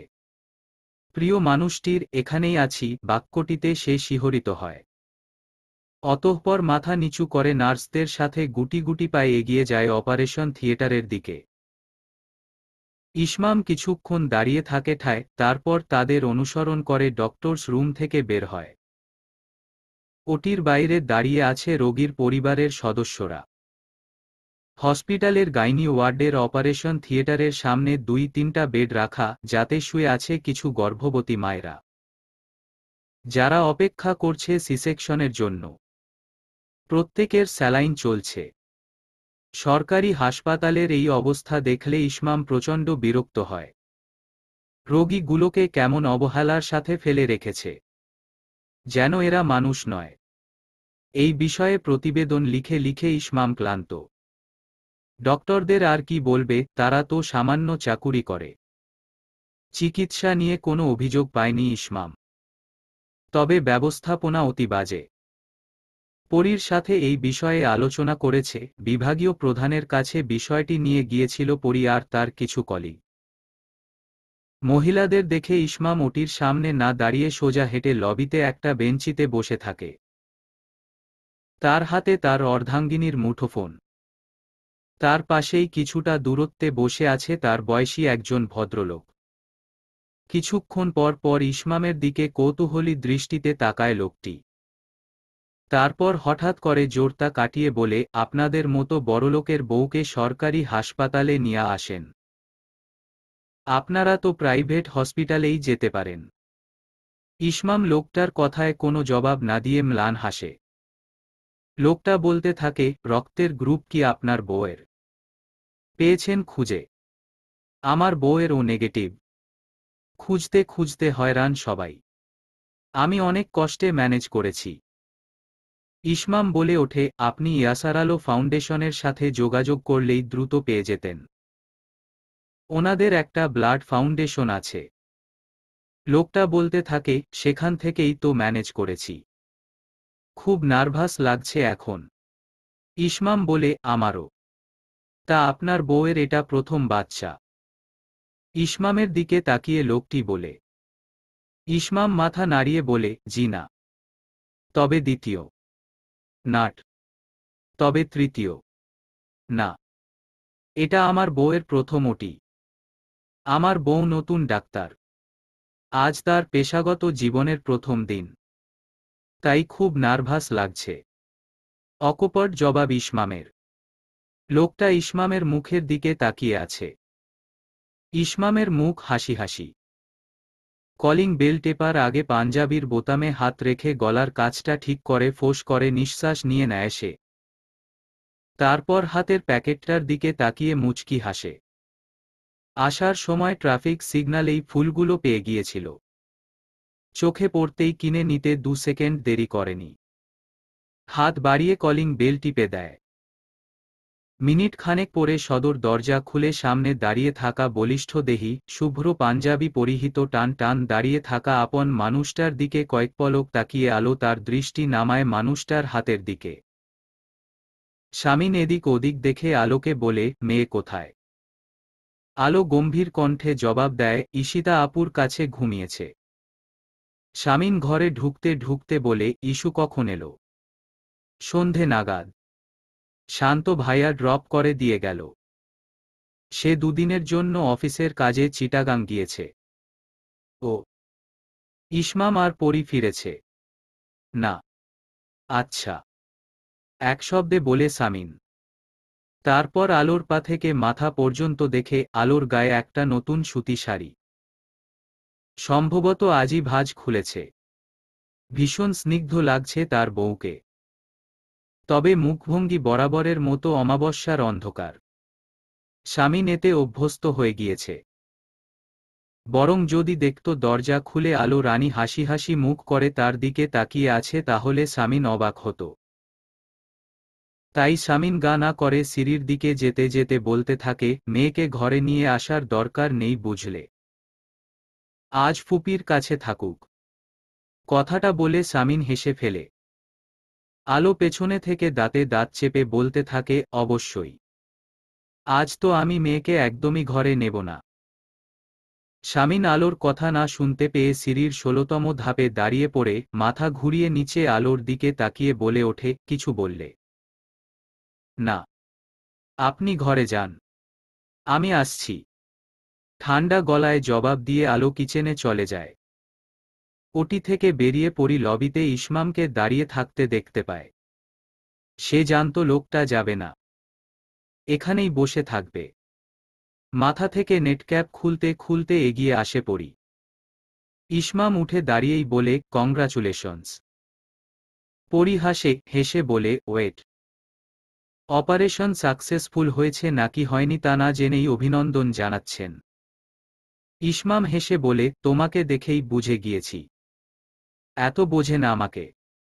সাথে সাথে বলে ওঠে পরি। ইসমাম আর চোখে পরির দিকে তাকিয়ে বলে, কখনো কখনো এত বুঝি। দুজনে হাঁটতে থাকে। পরিপাশে হাঁটতে থাকা মানুষটাকে আর চোখে এক পলক দেখে চোখ নামিয়ে হাঁটে। বরাবর স্বল্পভাষী ইসমাম। এটা নিয়ে পরির কখনো কোনো অভিযোগ ছিল না, নেই। ডক্টরস রুমের বাইরে দাঁড়িয়ে পড়ে পরি ইসমামকে বলে, আপনি গাড়িতে গিয়ে বসুন, আমি 2 মিনিটে আসছি। আমার ডিউটি শেষ। ড্রেস চেঞ্জ করে হাসপাতালের মেইন গেট দিয়ে হন্তদন্ত হয়ে পার্কিং লটে ছুটে আসছে পরি। পরনে তার সাদা গোলাপির সংমিশ্রণে একটা চুড়িদার। বাইকের মিররে পরীকে ওভাবে ছুটে আসতে দেখে ইসমাম ম্লান হাসে। মেয়েটা যেরকম চঞ্চল ছিল এখন তার থেকেও দ্বিগুণ চঞ্চল হয়েছে। সময় গড়িয়েছে 3 থেকে 3.5 বছর, অনেক কিছু বদলেছে তবে কিছু কিছু ব্যাপার কখনো বদলায়নি, যেমন পরীর আচরণ। ইসমামের মতে কিছু কিছু জিনিস কখনো না বদলানোই ভালো, যেমন পরীর আচরণ। মেয়েটাকে এভাবেই চায় ইসমাম। বাইকের কাছে এসে হাঁপাতে হাঁপাতে পরি বলে, বাইক। ইসমাম হেসে পরীর হাতে হেলমেট ধরিয়ে দিতে দিতে বলে, গাড়ি গ্যারেজে। পরি অসম্ভব খুশি হয় বাইক দেখে। সে সবসময় ইসমামের সাথে বাইকেই চড়তে পছন্দ করে। কোনো দূরত্ব থাকে না, মানুষটার পিঠের সাথে লেপ্টে থাকে, তাকে আঁকড়ে ধরে। পরি হেলমেট পরে উঠে বসে। এক হাতে ইসমামকে আঁকড়ে ধরে, খামচে ধরেছে ইসমামের বুকের কাছের শার্ট। ইসমাম পরীর হাতের দিকে তাকিয়ে মুচকি হেসে বাইক স্টার্ট করে হাসপাতালের গেট পেরিয়ে মেইন রোডে ওঠে। পুরো রাস্তায় পরী বকবক করছিল। ইসমাম শুধু শুনছিল। আচমকাই পরী কথা থামিয়ে দেয়। ইসমাম কিছু জিজ্ঞেস করতে যাবে তখনই দেখতে পায় পরী তার হাতের বাঁধন আলগা করে ফেলছে। ইসমাম বাইকের স্পিড কমিয়ে পরীকে কিছু বলবে তার আগেই পরী চলন্ত বাইক থেকে লুটিয়ে পড়ে রাস্তায়। ওয়াশরুম থেকে ফ্রেশ হয়ে সামিন বেরিয়ে আসে। সারাদিন সভা সেমিনার করে ভীষণ বিধ্বস্ত লাগছিল নিজেকে। বেশ সময় নিয়ে গোসল সেরেছে সে। তোয়ালে দিয়ে মাথা মুছতে মুছতে ঘরের চারদিকে তাকায় সামিন। আলো এখনো ঘরে আসেনি। উদম শরীরটাতে একটা ব্ল্যাক কালারের টি শার্ট চাপিয়ে আয়নার সামনে গিয়ে দাঁড়ায় সে। আজ বহুমাস পরে একটা সিগারেট খেতে মন চাচ্ছে, কিন্তু এটা করা যাবে না। আলোরানী তাহলে আজ কাছেই ঘেঁষতে দেবে না। আয়নার মধ্যে টানটান হয়ে দাঁড়িয়ে থাকা ৩৬-এর সুঠামদেহী সুদর্শন পুরুষটাকে সামিন খুঁটিয়ে খুঁটিয়ে দেখে। আলোর চোখে সামিন এমন দেখতে পাঠকেরা, এমনিতে সামিনের ভুঁড়ি বেড়েছে, চুল পেকেছে। কিছুক্ষণ নিজের প্রতিবিম্বের দিকে তাকিয়ে থেকে হাত বাড়িয়ে থুতনি ছোঁয়। সকালে শেভ করতে গিয়ে কেটে ফেলেছিল থুতনির জায়গাটা। দৃষ্টি ঘুরিয়ে ঘুরিয়ে নিজের মুখমণ্ডল অবলোকন করে বিড়বিড় করে বলে, ageing like a fine wine, Samin Yasar Mirza. এমন সময় আলো ঘরে ঢোকে। সামিন ঘাড় ঘুরিয়ে আলোর দিকে তাকিয়ে অবাক হয়। আলোর হাতে একটা মিষ্টির প্যাকেট। সামিনকে কিছু বলার সময় সুযোগ না দিয়ে আলো মিষ্টির প্যাকেটটা ধপ করে বেড সাইডের টেবিলের ওপর রাখে। তারপর গিয়ে ঘরের সিটকিনি তুলে দেয়। সামিন তাকিয়ে আছে আলোর দিকে। হঠাৎ করে কি হলো এর? সামিন কি কিছু করেছে? কিন্তু কি করেছে? সজ্ঞানে আলোরানীকে খেপানোর মতো কোনো কাজ তো সামিন করেনি। আলো দরজা লাগিয়ে ঘুরে সামিনের দিকে তাকিয়ে এগিয়ে আসে তার কাছে। সামিনের হাত ধরে টানতে টানতে বিছানায় বসিয়ে, শাড়ির আঁচল কোমরে পেঁচিয়ে মিষ্টির প্যাকেট থেকে একটা মিষ্টি তুলে নেয়। মিষ্টিটা সামিনের মুখের সামনে ধরে বলে, নিন হা করুন। আলোর কণ্ঠে ধমক। সামিন অবাক হয়ে বলে, মিষ্টি কেন? আলো দাঁতে দাঁত চেপে বলে, মিষ্টি কেন মানে? এত মিষ্টি খাওয়ার শখ আপনার? আর আপনি বলছেন মিষ্টি কেন? আজ আপনাকে আমি মন ভরিয়ে মিষ্টি খাওয়াবো কসম ইয়াসার মির্জা। সামিন হতভম্ব হয়ে তার বউয়ের দিকে তাকিয়ে থাকে। আলো সামিনের থুতনি ধরে জোর করে মিষ্টিটা সামিনের মুখে পুরে দেয়। সামিন বাধা দেয় না। বাধ্য স্বামীর মতো তাড়াহুড়ো করে মিষ্টিটা গিলে বলে, হয়েছেটা কি? আরেকটা মিষ্টি মুখে পুরে দেয় আলো, সেটাও কোনোমতে গিলে বলে, করেছিটা কি? আলো আরেকটি মিষ্টি পুরে দেয়। সামিন মিষ্টিটা খেয়ে বলে ওঠে, খেপেছ কেন? আলো আরেকটা মিষ্টি ঠেসে দেয় মুখে সামিনের। সামিনের কাশি উঠে যায়। আলো শীতল দৃষ্টি দিয়ে তাকিয়ে আছে সামিনের দিকে। মিনিট খানেক পরে সামিন নিজেকে ধাতস্থ করে বলে ওঠে, বেয়াদবি করছো আছিয়া। আলো আরেকটা মিষ্টি সামিনের মুখে পুরতে যাবে ঠিক তখনই সামিন আলোর হাত ধরে ফেলে। নিজের বলিষ্ঠ এক হাতে আলোর নরম দুটো হাত ধরে রেখে অন্য হাতে একটানে নিজের কোলে বসিয়ে নেয় আলোকে। আলো রাগে ফুঁসছে। সামিন তার অপরাধ কি তা জানে না। সে চাচ্ছে এই হিংস্র বাঘিনীকে আগে শান্ত করে তার অপরাধের সমাচার শুনতে। শাড়ি গলিয়ে আলোর উন্মুক্ত পেটে সামিনের হাতের আঙুল বিচরণ করে। এক হাতে অর্ধাঙ্গিনীকে শক্ত করে ধরে ঘাড়ে চুমু খেয়ে নরম গলায় বলে, অপরাধ কি এই অধমের? আলো নিজেকে ছাড়িয়ে নেওয়ার চেষ্টা করে বলতে থাকে, কোনো অপরাধ নেই। মিষ্টি খাওয়াবো আপনাকে। ছাড়ুন। পুরো প্যাকেট খালি করবেন আপনি। ফ্রিজে আরও আছে। এই বাঘিনীকে এত সহজে দমানো যাবে না। সামিন ছেড়ে দেয় আলোকে। আলো উঠে ঘুরে দাঁড়ায়। সামিনের চোখে চোখ রেখে বলে, খেতে ইচ্ছে করছে না আমার হাতে? লোপার হাতে মিষ্টি খাবেন? শামীন বুঝে ফেলে পুরো বিষয়টা। সাথে সাথে প্রচণ্ড বিরক্ত হয় শামীন। কণ্ঠে খানিকটা ধমকের সুর, বলে ওঠে, বাড়াবাড়ি আছিয়া। বোনের মতো লোপা। আলো কোনো জবাব না দিয়ে একদৃষ্টে তাকিয়ে থাকে শামীনের দিকে। তারপর কোমর থেকে আঁচল নামিয়ে দরজার দিকে যেতে নিলে শামীন টেনে ধরে তাকে। পেছনে থেকে জাপটে ধরে আলোর নরম গালের সাথে নিজের রুক্ষ পুরুষালী গাল চেপে ধরে পুনরায় নরম গলায় বলে, এজন্য রাগ? আলো নিজেকে ছাড়িয়ে নিয়ে বলে, রাগ নেই, আপনার ইচ্ছে। শামীন আবারও আলোকে আগলে নেয়। আলোর ঘাড়ে ঠোঁট দিয়ে অবাধ্য ছোঁয়া দিয়ে বলে, কি বলতো?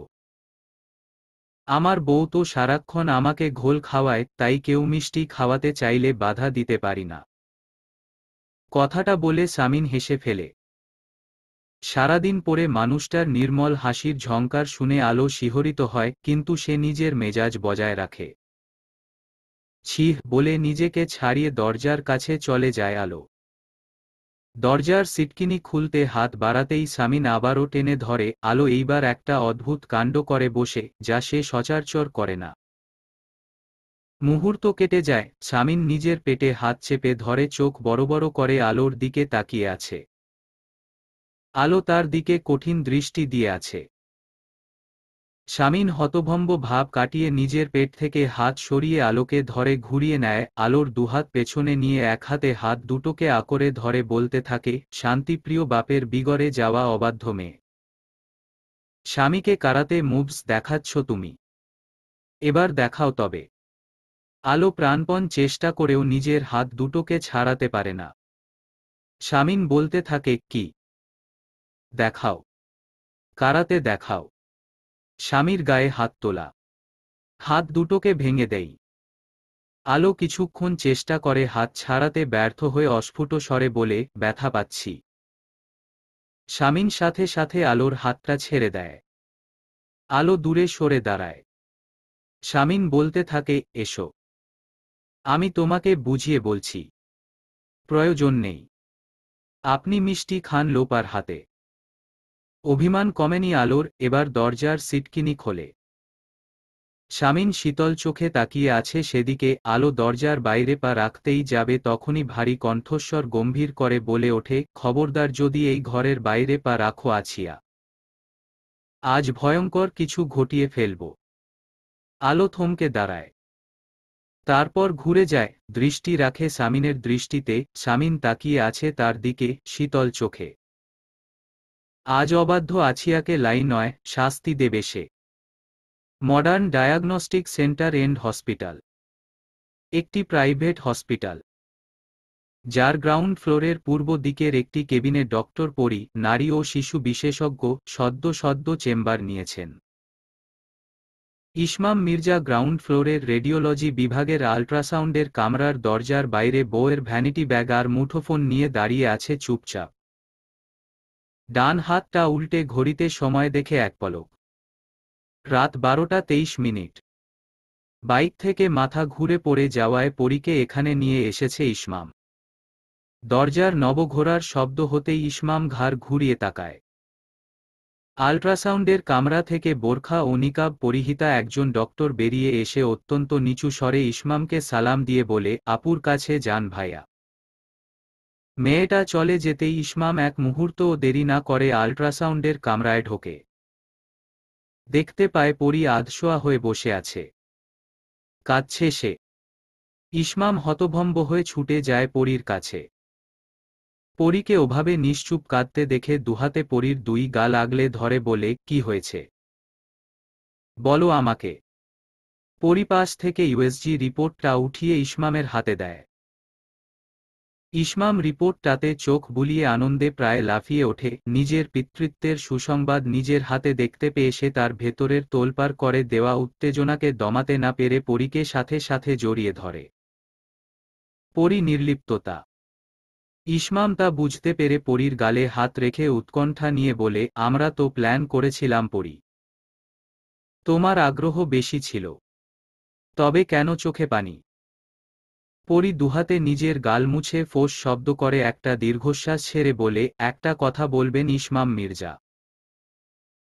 আপনি আমার গর্ভে নিজের সন্তানকে দেখতে পেয়ে যতটা খুশি হয়েছেন, আমার স্থানে যদি আপনার সেই প্রাক্তন থাকত, তবে কি আপনি এর থেকেও দ্বিগুণ খুশি হতেন না? সত্যি সত্যি উত্তরটা দেবেন কিন্তু। আমি একদমই মন খারাপ করব না। ইসমাম চূড়ান্ত পর্যায়ের বিরক্তি নিয়ে পরীর দিকে তাকায়। পরী একদৃষ্টে তাকিয়ে আছে ইসমামের দিকে, তার থেকে উত্তরটা জানতে। ইসমাম বলে ওঠে, তুমি কি করলে জানো পরী? এইমাত্র আরও একবার আমাদের এই সম্পর্কটাকে অসম্মান করলে।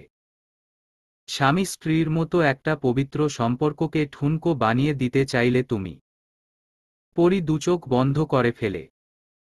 দুচোখ বেয়ে পানি ঝরছে তার। ইসমাম গম্ভীর হয়ে বলতে থাকে, আমার প্রাক্তন, না ওই অতীতকে আমি কখনো অস্বীকার, মিথ্যা বানাতে পারবো, আমার স্ত্রী পরী, না তাকে, তার প্রতি একটু একটু করে জমা হওয়া তীব্র অনুভূতিকে কখনো উপেক্ষা করতে পারবো।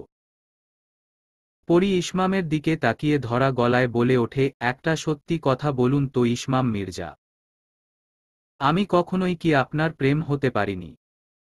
স্ত্রী আর সান্ত্বনা পুরস্কার হয়েই কি রয়েছি আমি?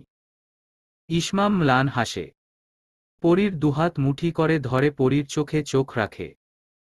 ব্যাকুল হয়ে বলে ওঠে, আমি তো প্রেম চাইনি পরী। আমি তো আশ্রয় চেয়েছিলাম, যা তুমি দিয়েছ, এবং আমি সুরক্ষিত। ইসমাম মির্জা নামের একজন হেরে যাওয়া, ভাঙাচোরা মানুষ সুরক্ষিত তোমার আশ্রয়ে। পরী জড়িয়ে ধরে ইসমামকে। শার্ট খামচে ধরে ফোপাতে ফোপাতে বলে, আমি আপনার লাইফে কি আমি জানি না ইসমাম মির্জা। তবে আপনি আমার লাইফের সবকিছু। কোনো পুরস্কার না, আমার একমাত্র অর্জন আপনি। বউয়ের মাথায় হাত বুলিয়ে দিতে দিতে ইসমাম বলে, আর তুমি আমার সান্ত্বনা পুরস্কার, যার কোনোই বিকল্প নেই। পরী কাঁদতে কাঁদতে হেসে ফেলে। হাসে ইসমামও। তারপর বউয়ের দুই গাল আগলে ধরে তার ভেজা দুগাল মুছিয়ে দিয়ে চোখে চোখ রেখে বলে, আরে বোকা মেয়ে, ট্রফি তো চ্যাম্পিয়নরা পায়, লুজাররা পায় সান্ত্বনা পুরস্কার। আমার ট্রফিটাও এক চ্যাম্পিয়ন নিয়ে নিয়েছে। আমি তো লুজার রে অবুঝ পড়ি, একজন লুজারের জীবনে সান্ত্বনা পুরস্কারের গুরুত্ব অপরিসীম। পরী খিলখিলিয়ে হেসে ওঠে। ইসমাম সন্তুষ্ট সে হাসিতে। বলে, এই তো, এই হাসিটাই তো আমার সান্ত্বনা পুরস্কারের স্পেশালিটি। পরী তাকিয়ে আছে তার স্বামীর দিকে। ইসমাম বলতে থাকে, আর কি বললে? প্রাক্তনের গর্ভে বাচ্চাটা থাকলে আরও বেশি খুশি হতাম। কেন? প্রাক্তনের গর্ভে বাচ্চাটা হলে কি সেটা হীরের বাচ্চা হতো? অনেক বেশি মূল্যবান হয়ে যেত আমার পিতৃত্ব, যা এখন মলিন। পরী কিছু না বলে ওড়না মুখে চেপে হাসছে। ইসমাম উঠে দাঁড়ায়। শার্টের হাতা ফোল্ড করতে থাকে। পরী অবাক হয়ে বলে, কি করছেন? ইসমাম গম্ভীর কণ্ঠে বলে ওঠে, আমার পিতৃত্ব সস্তা না। তারপর পরীকে পাজাকোলা করে তুলে নেয়। পরী হতভম্ব হয়ে ইসমামের দিকে তাকিয়ে থাকে। ইসমাম পরীকে কিছু বলার সুযোগ না দিয়ে সোজা হেঁটে রিসিপশনে চলে আসে। রিসেপশনের লোকগুলো অবাক হয়ে তাকিয়ে থাকে ইসমামের দিকে। ইসমাম মির্জা তাদের হতবাক করে দিয়ে চেঁচাতে থাকে, শুনুন সবাই, আমি প্রথমবারের মতো বাবা হতে চলেছি। এবং আমি ভীষণ ভীষণ ভীষণ খুশি। শুনে রাখুন সবাই, ইসমাম মির্জা ভীষণ খুশি। পরী ওড়না দিয়ে নিজের মুখ ঢেকে ফেলে, সে শেষ। লজ্জায় শেষ পরী। ইসমাম চেঁচাতেই থাকে, আমি বাবা হচ্ছি। এবং এই মেয়েটা আপনাদের নতুন ডাক্তার আপা মা হচ্ছে। এবং তাকে আমার সন্তানের মা হিসেবে পেয়ে আমি খুব লাকি। শুনেছেন আপনারা? লোকজন মুখে হাত চেপে হাসছে। ইসমাম পাগলের মতো চেঁচিয়ে বলছে কথাগুলো। পরী এক হাতে স্বামীর শার্ট খামচে ধরে রেখেছে, অস্ফুট স্বরে বলছে, দোহাই আপনার, চুপ করুন। নামিয়ে দিন আমায়। আর কখনো খোঁচাবো না আপনাকে, নামিয়ে দিন লক্ষ্মীটি। ইসমাম পাত্তা দেয় না, সে চেঁচিয়ে যাচ্ছে, পুরো পৃথিবী জানুক ইসমাম মির্জা হেরে যায়নি। তার সান্ত্বনা পুরস্কারের গর্ভে তার ট্রফি আসতে চলেছে। শুনুক পুরো পৃথিবী। এখন এসব করার সময়। বিরক্ত হয়ে ঋতুর দিকে তাকিয়ে আছে ইলহাম। ঋতু ইলহামের শার্টগুলো গুছিয়ে নিতে থাকে। ইরফান আজ ইনশিরার মতো ঈশিতার কাছে ঘুমিয়েছে। ঈশিতা যখনই এ বাড়িতে আসে ইনশিরা আর ইরফান তার কাছে থাকবার জন্য পাগল থাকে। ইলহাম হাতের তোয়ালেটা জায়গামতো রেখে ঋতুকে বলে, রাত 12:30। এখন এসব কাজ করার সময়। এই তো একটু গুছিয়ে রাখছি, দিনে সময় পাইনি। ইহান ঘুমিয়েছে। ঋতু ইলহামকে বলে, হ্যাঁ, ঘুম পাড়িয়ে দিয়ে এলাম। একা ঘরে ছেলেটা ভয় পায় খুব। আমার মনে হচ্ছে এত তাড়াতাড়ি ওর ঘর আলাদা করাটা ঠিক হয়নি। বাচ্চা তো। বাচ্চা না, 9 বছর বয়স। তাছাড়াও ভয় পায় তোমাকে কে বলল? ও মির্জা বাড়ির ছেলে। ঋতু হাসে। ইলহাম ঋতুর হাতের দিকে তাকিয়ে বলে ওঠে, এত খুঁটিয়ে খুঁটিয়ে কি দেখছ? দেখছি শার্টগুলোতে কোনো লিপস্টিকের দাগ পাওয়া যায় কি না। কাট কাট বলে দেয় ঋতু। ইলহাম ঋতুর মুখের দিকে তাকিয়ে আছে ঋতুর কথা শুনে। ঋতু হেসে ফেলে। ইলহাম কিছু না বলে একটা দীর্ঘশ্বাস ছেড়ে দেয়। এটা নিত্যদিনের রুটিন করা ঋতুর, ইলহামকে খোঁচা মেরে একটা কথা শুনিয়ে দেওয়া।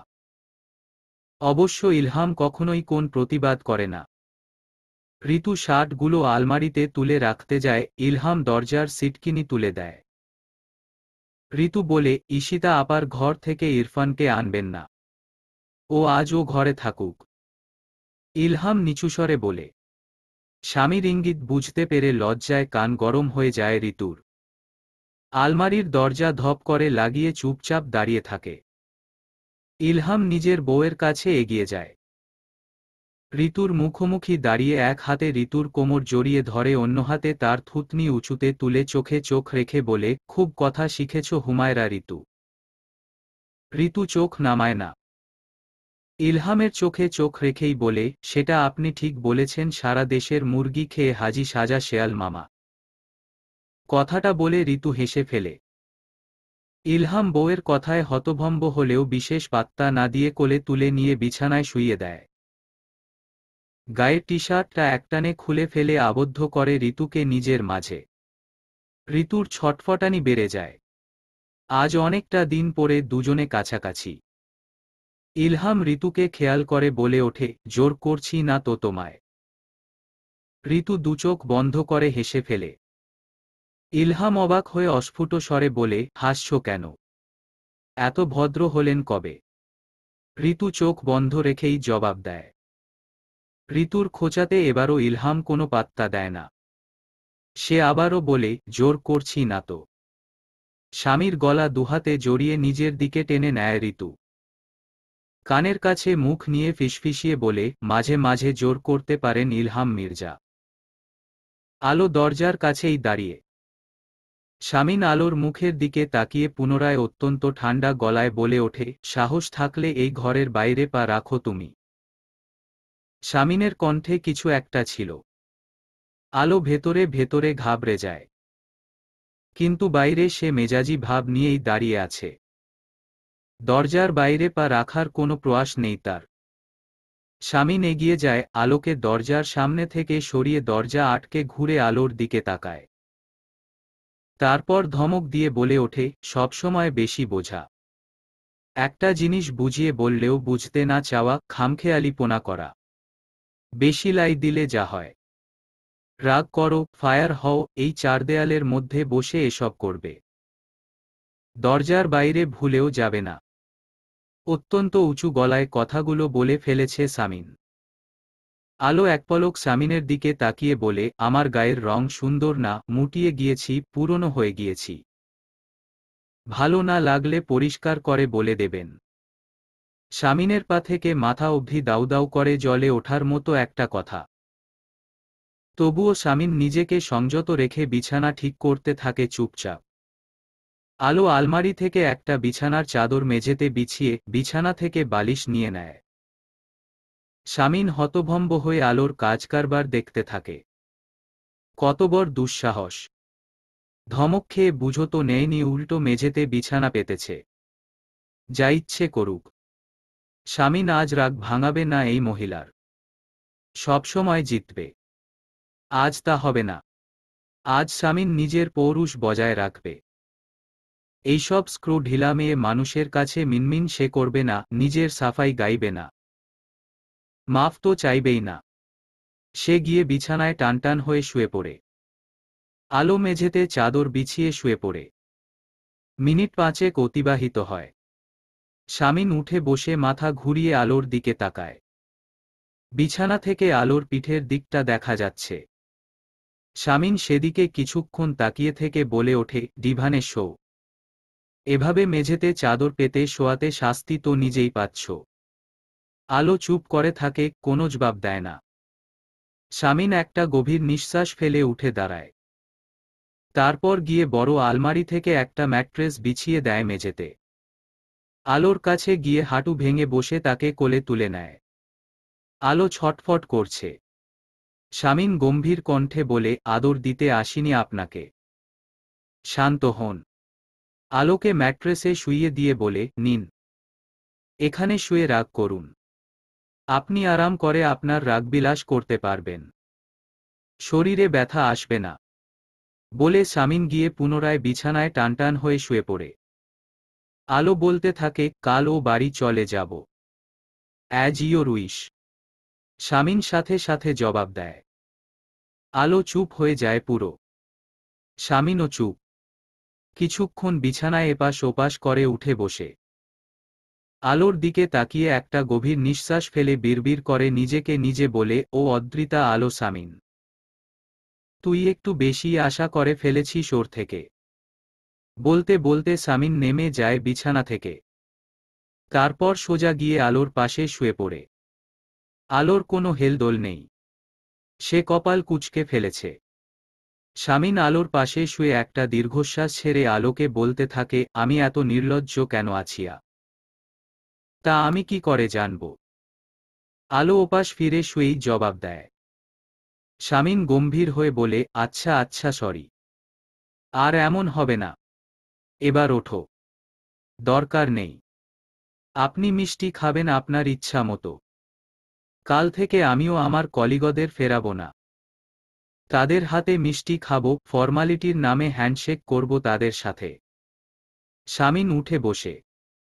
আলোকে ঘুরিয়ে এক হাতে আলোর হাত চেপে ধরে, অন্য হাতে আলোর চোয়ালে হাত রেখে কঠিন গলায় বলে, কি বললে? হ্যান্ডশেক করব পুরুষ কলিগদের সাথে, বিভিন্ন সেমিনারে তাদের হাতে মিষ্টি খাব। স্বামীন তার হাতের বাঁধন আরও শক্ত করে, আলোর চোয়ালে আরও চাপ অনুভব করে আলো। স্বামীন আলোর চোখে চোখ রেখে বলে, খুন করে ফেলব। কষ্ট হয়। আপনার আশেপাশে মেয়েদের আনাগোনা আমাকে কষ্ট দেয়। আলো অস্ফুট স্বরে বলে। স্বামীন আলোর চোয়াল থেকে হাত সরিয়ে নেয়। আলো নরম গলায় বলতে থাকে, এই মানুষটা, এই স্বপ্নের মতো মানুষটা, এই সুন্দর মানুষটা, এই পাগল মানুষটা শুধু আমার। আমার, আমার এবং আমার। স্বামীন ম্লান হাসে। আলোকে টেনে তুলে নিজের বুকের সাথে মিশিয়ে নেয়। তারপর নিচু স্বরে বলতে থাকে, আমি সবসময়ই আমার আছি আর। আমি যখন নিজের থাকব না, তখনও আমি আছি আর। আমি যখন দুনিয়ায় থাকব না। আলো মুখ চেপে ধরে স্বামীনের। তার দৃষ্টিতে রাগ। স্বামীন আলোর হাত সরিয়ে হেসে ফেলে। আলো মিছিমিছি রাগ দেখিয়ে মুখটা ঘুরিয়ে নেয়। স্বামীন মুখটা দুহাতে আগলে নিয়ে নিজের দিকে ঘুরিয়ে বলে, হয়েছে নটাঙ্কি। এনাফ। চলো বেডে। এখানে শরণার্থী শিবির বানিয়ে থাকতে হবে না। স্বামীনের রানী তার সিংহাসনে থাকবে। আলো চুপ করে থাকে। স্বামীন তাকে টেনে তুলে বিছানায় নিয়ে যায়। বিছানায় বসিয়ে টেবিলের ওপর থেকে বেলি ফুলের মালা নিয়ে এসে আলোর খোপায় পরিয়ে দিতে থাকে। আলো বলে, এসব ঢং করার দরকার নেই আর। রেগে নেই আমি। স্বামীন মৃদু হেসে মালাটা পরিয়ে দিতে দিতে গুনগুন করে গাইতে থাকে, মোর প্রিয়া হবে এসো রানী। দেব খোপায় তারার ফুল। আলো স্বভাবসুলভ কান চেপে ধরে বলে, খুব বাজে গান করেন মেয়র সাহেব। স্বামীন হাসে। আলোর কথার জবাব না দিয়ে তাকে আগলে নিয়ে আলোর কাঁধে গলায় অবাধ্য ঠোঁটের ছোঁয়া দিতে দিতে অস্ফুট স্বরে বলে, তবে আমি খুব ভালো আদর করতে জানি। আলো শিহরিত হয়। লজ্জায় দুচোখ বন্ধ করে ফেলে সামিনের টি শার্ট খামচে ধরে। এই বেসামাল উৎপীড়নের সাথে সে অপরিচিত নয়। তবুও বরাবর লজ্জায় মিয়ে যায়, খানিক বাদে সইয়ে নেয়, সায় দেয়, লজ্জার খোলস ভেঙ্গে নিজেও বের হয়। ভালোবাসার রহস্যময় একটা অধ্যায় শেষে সামিনের ক্লান্ত উদম বুকের সাথে লেপ্টে আছে আলো। নিশ্চুপ হয়ে স্বামীর বুকের হৃদস্পন্দন গুনছে। অনেক মনোযোগ দিয়ে শুনছে। আছিয়া। মৃদু আওয়াজ দেয় সামিন। আলো অস্ফুট স্বরে জবাব দেয়, হু। তোমার কি মনে হয় না আমাদের সেকেন্ড বেবি নেওয়ার সময় হয়েছে? আলো মুচকি হেসে বলে, না। না মানে? দরকার কি? ইহান ইরফান আছে। আমাদের এতগুলো বেবি। আর কেন লাগবে? হ্যাঁ, এতগুলো বেবি। তো আরেকটা হোক। আলো চুপ করে থাকে। তারপর বলে, আপনাদের পুরুষের আর কি? মুখ থেকে আর্জি জানান, বাচ্চা চাই। আর ৯ মাস পরে বাচ্চাকে কোলে তুলে নাচানাচি করেন। এই ৯ মাস একটা নারীকে কত কিছু সহ্য করতে হয়। Hair fall, mood swing, depression, skin damage. Shamin হাসে। আলোর মাথায় হাত বুলিয়ে দিয়ে বলে, বিশ্বাস করো আছিয়া। সৃষ্টিকর্তা যদি এমন কোনো উপায় রাখত, তবে আমি বেবিকে নিজে ক্যারি করতাম। আমি আমার আছিয়াকে কষ্ট পেতে দিতামই না। কিন্তু সৃষ্টিকর্তা এমন উপায় রাখল কই? আলো আকরে ধরে শামিনকে, হেসে ফেলে বলে, হয়েছে হয়েছে। কি আহ্লাদি কথা। বলো, মা হতে ইচ্ছে করে আবারও। আলো চুপ করে থাকে। শামিন ব্যাকুল হয়ে বলে, বলো না। করে, খুব করে। আলো অস্ফুট স্বরে বলে নিজের মুখটাকে শামিনের বুকে লুকিয়ে ফেলে।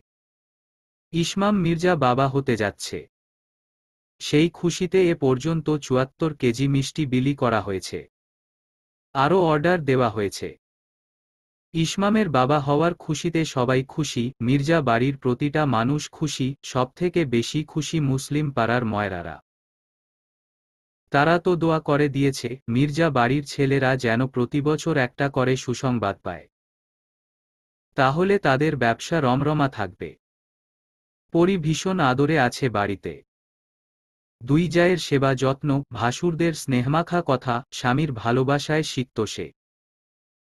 বাপ-মা মরা পরীর জীবনে সৃষ্টিকর্তা ভরপুর দিয়েছে। জীবনের প্রতি কোনো আক্ষেপ নেই আর তার। আধা ঘণ্টা ধরে ওয়াশরুমের বাইরে পায়চারি করছে সোহানুর ইসলাম শান্ত। এবার প্রচণ্ড বিরক্ত সে। আধা ঘণ্টা ধরে ওয়াশরুমে থাকতে হবে কেন? ভাইদের আদরের আহ্লাদি বোন যে কাজেই যাবে একেবারে দিনরাত এক করে ফিরবে। চতুর্থ বারের মতো ওয়াশরুমের দরজায় টোকা দিতেই ভেতর থেকে ঈশিতা কাটকাট বলে ওঠে, ভেঙে ফেলো। দরজাটাকেই ভেঙে ফেলো। শান্ত হাত সরিয়ে নেয়। মিনিট দুয়েক পরে ঈশিতা ওয়াশরুমের দরজা খুলতেই শান্ত বলে ওঠে, কি করছিলে এতক্ষণ? ঘুমাচ্ছিলাম। রেগেমেগে বলে ওঠে ঈশিতা। শান্ত ঈশিতার হাতের দিকে তাকায়। ঈশিতার মুখভঙ্গি মুহূর্তেই পাল্টে যায়। পুরো লজ্জায় লাজুক হয়ে গিয়েছে সে। শান্ত তার হাত থেকে প্রেগন্যান্সি টেস্ট কিটটা কেড়ে নিয়ে দেখে। ঈশিতা তার চোখের দিকে তাকিয়ে আছে। মুহূর্ত কেটে যায়। শান্তর বিকট চিৎকারে ঈশিতা ওড়না দিয়ে নিজের দুকান চেপে ধরে। শান্ত বউকে জড়িয়ে ধরে লাফাচ্ছে। ঈশিতা হাসছে স্বামীর শিশুসুলভ পাগলামি দেখে। খুনবাদে বলে, হয়েছে থামো। তুমি একা বাবা হওনি। পাশের ফ্ল্যাট থেকে লোক চলে আসবে। শান্ত দাঁড়িয়ে যায়।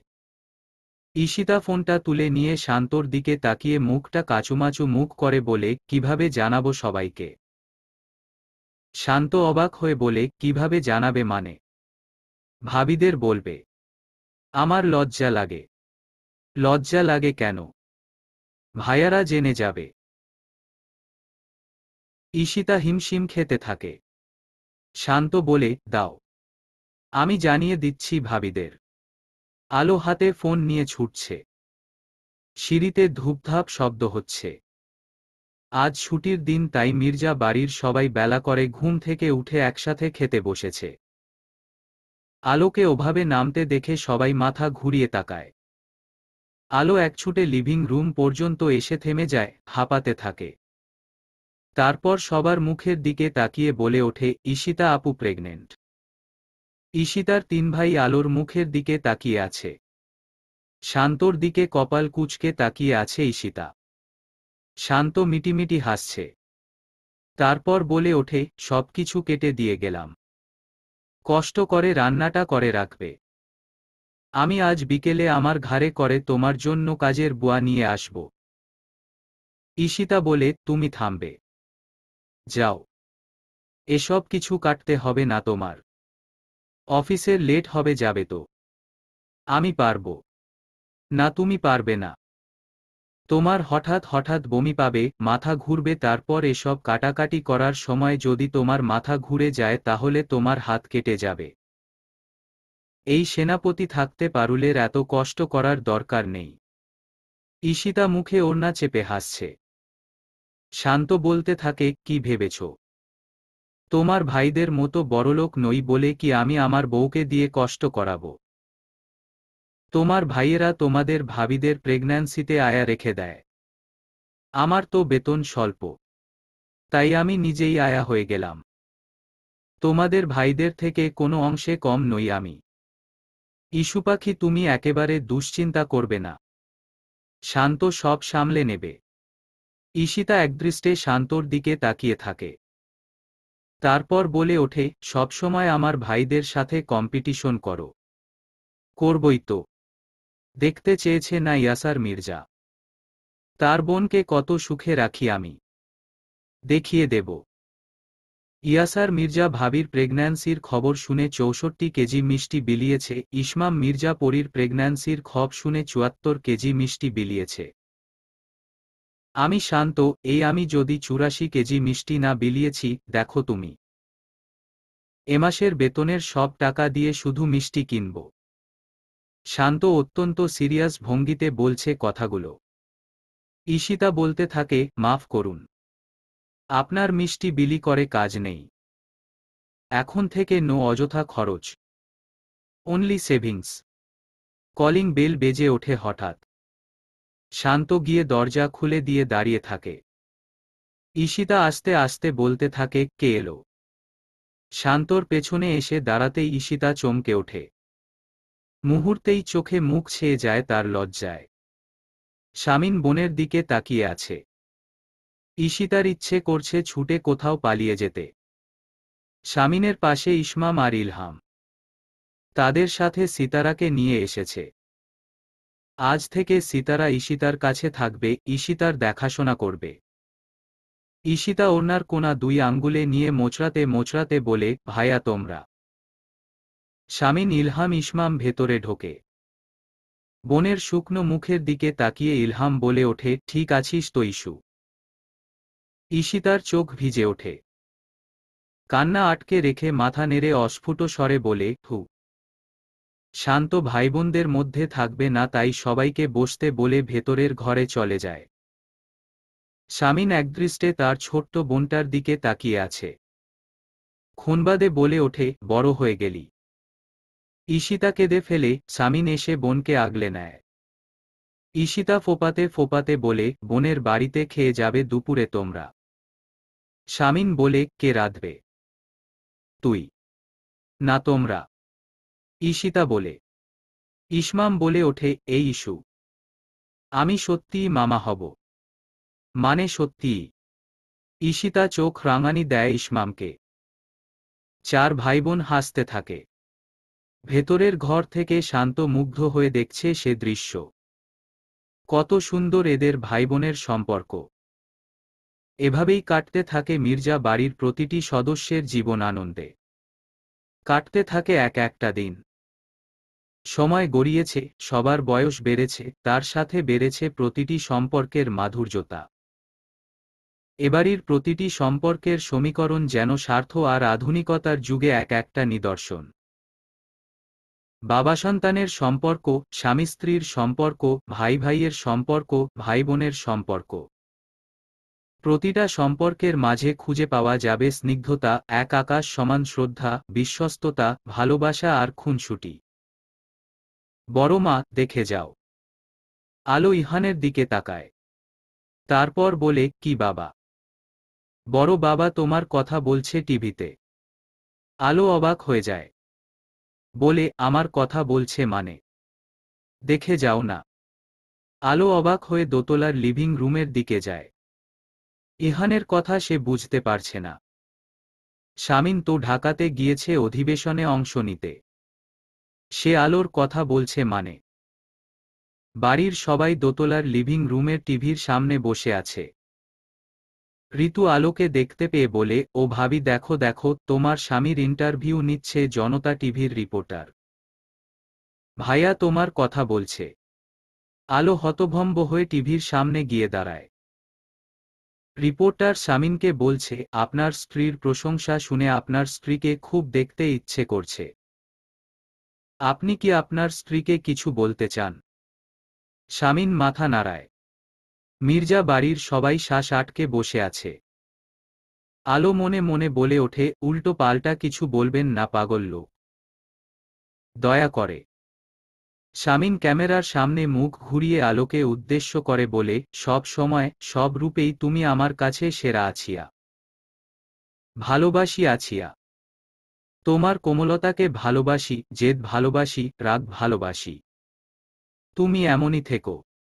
আমার জন্য, আমার হয়ে। তোমার মেয়র সাহেব। লিভিং রুমের সবাই হাততালি দিয়ে ওঠে। পরি সিটি বাজায়। পরীর দেখাদেখি ইহানও সিটি বাজায়। আলো লজ্জায় মাথা নিচু করে দাঁড়িয়ে আছে। রিপোর্টার সাথে সাথে শামিনকে বলে ওঠে, ওয়েট ওয়েট। আপনি না বললেন ভাবির নাম আলো? হ্যাঁ। শামিন জবাব দেয়।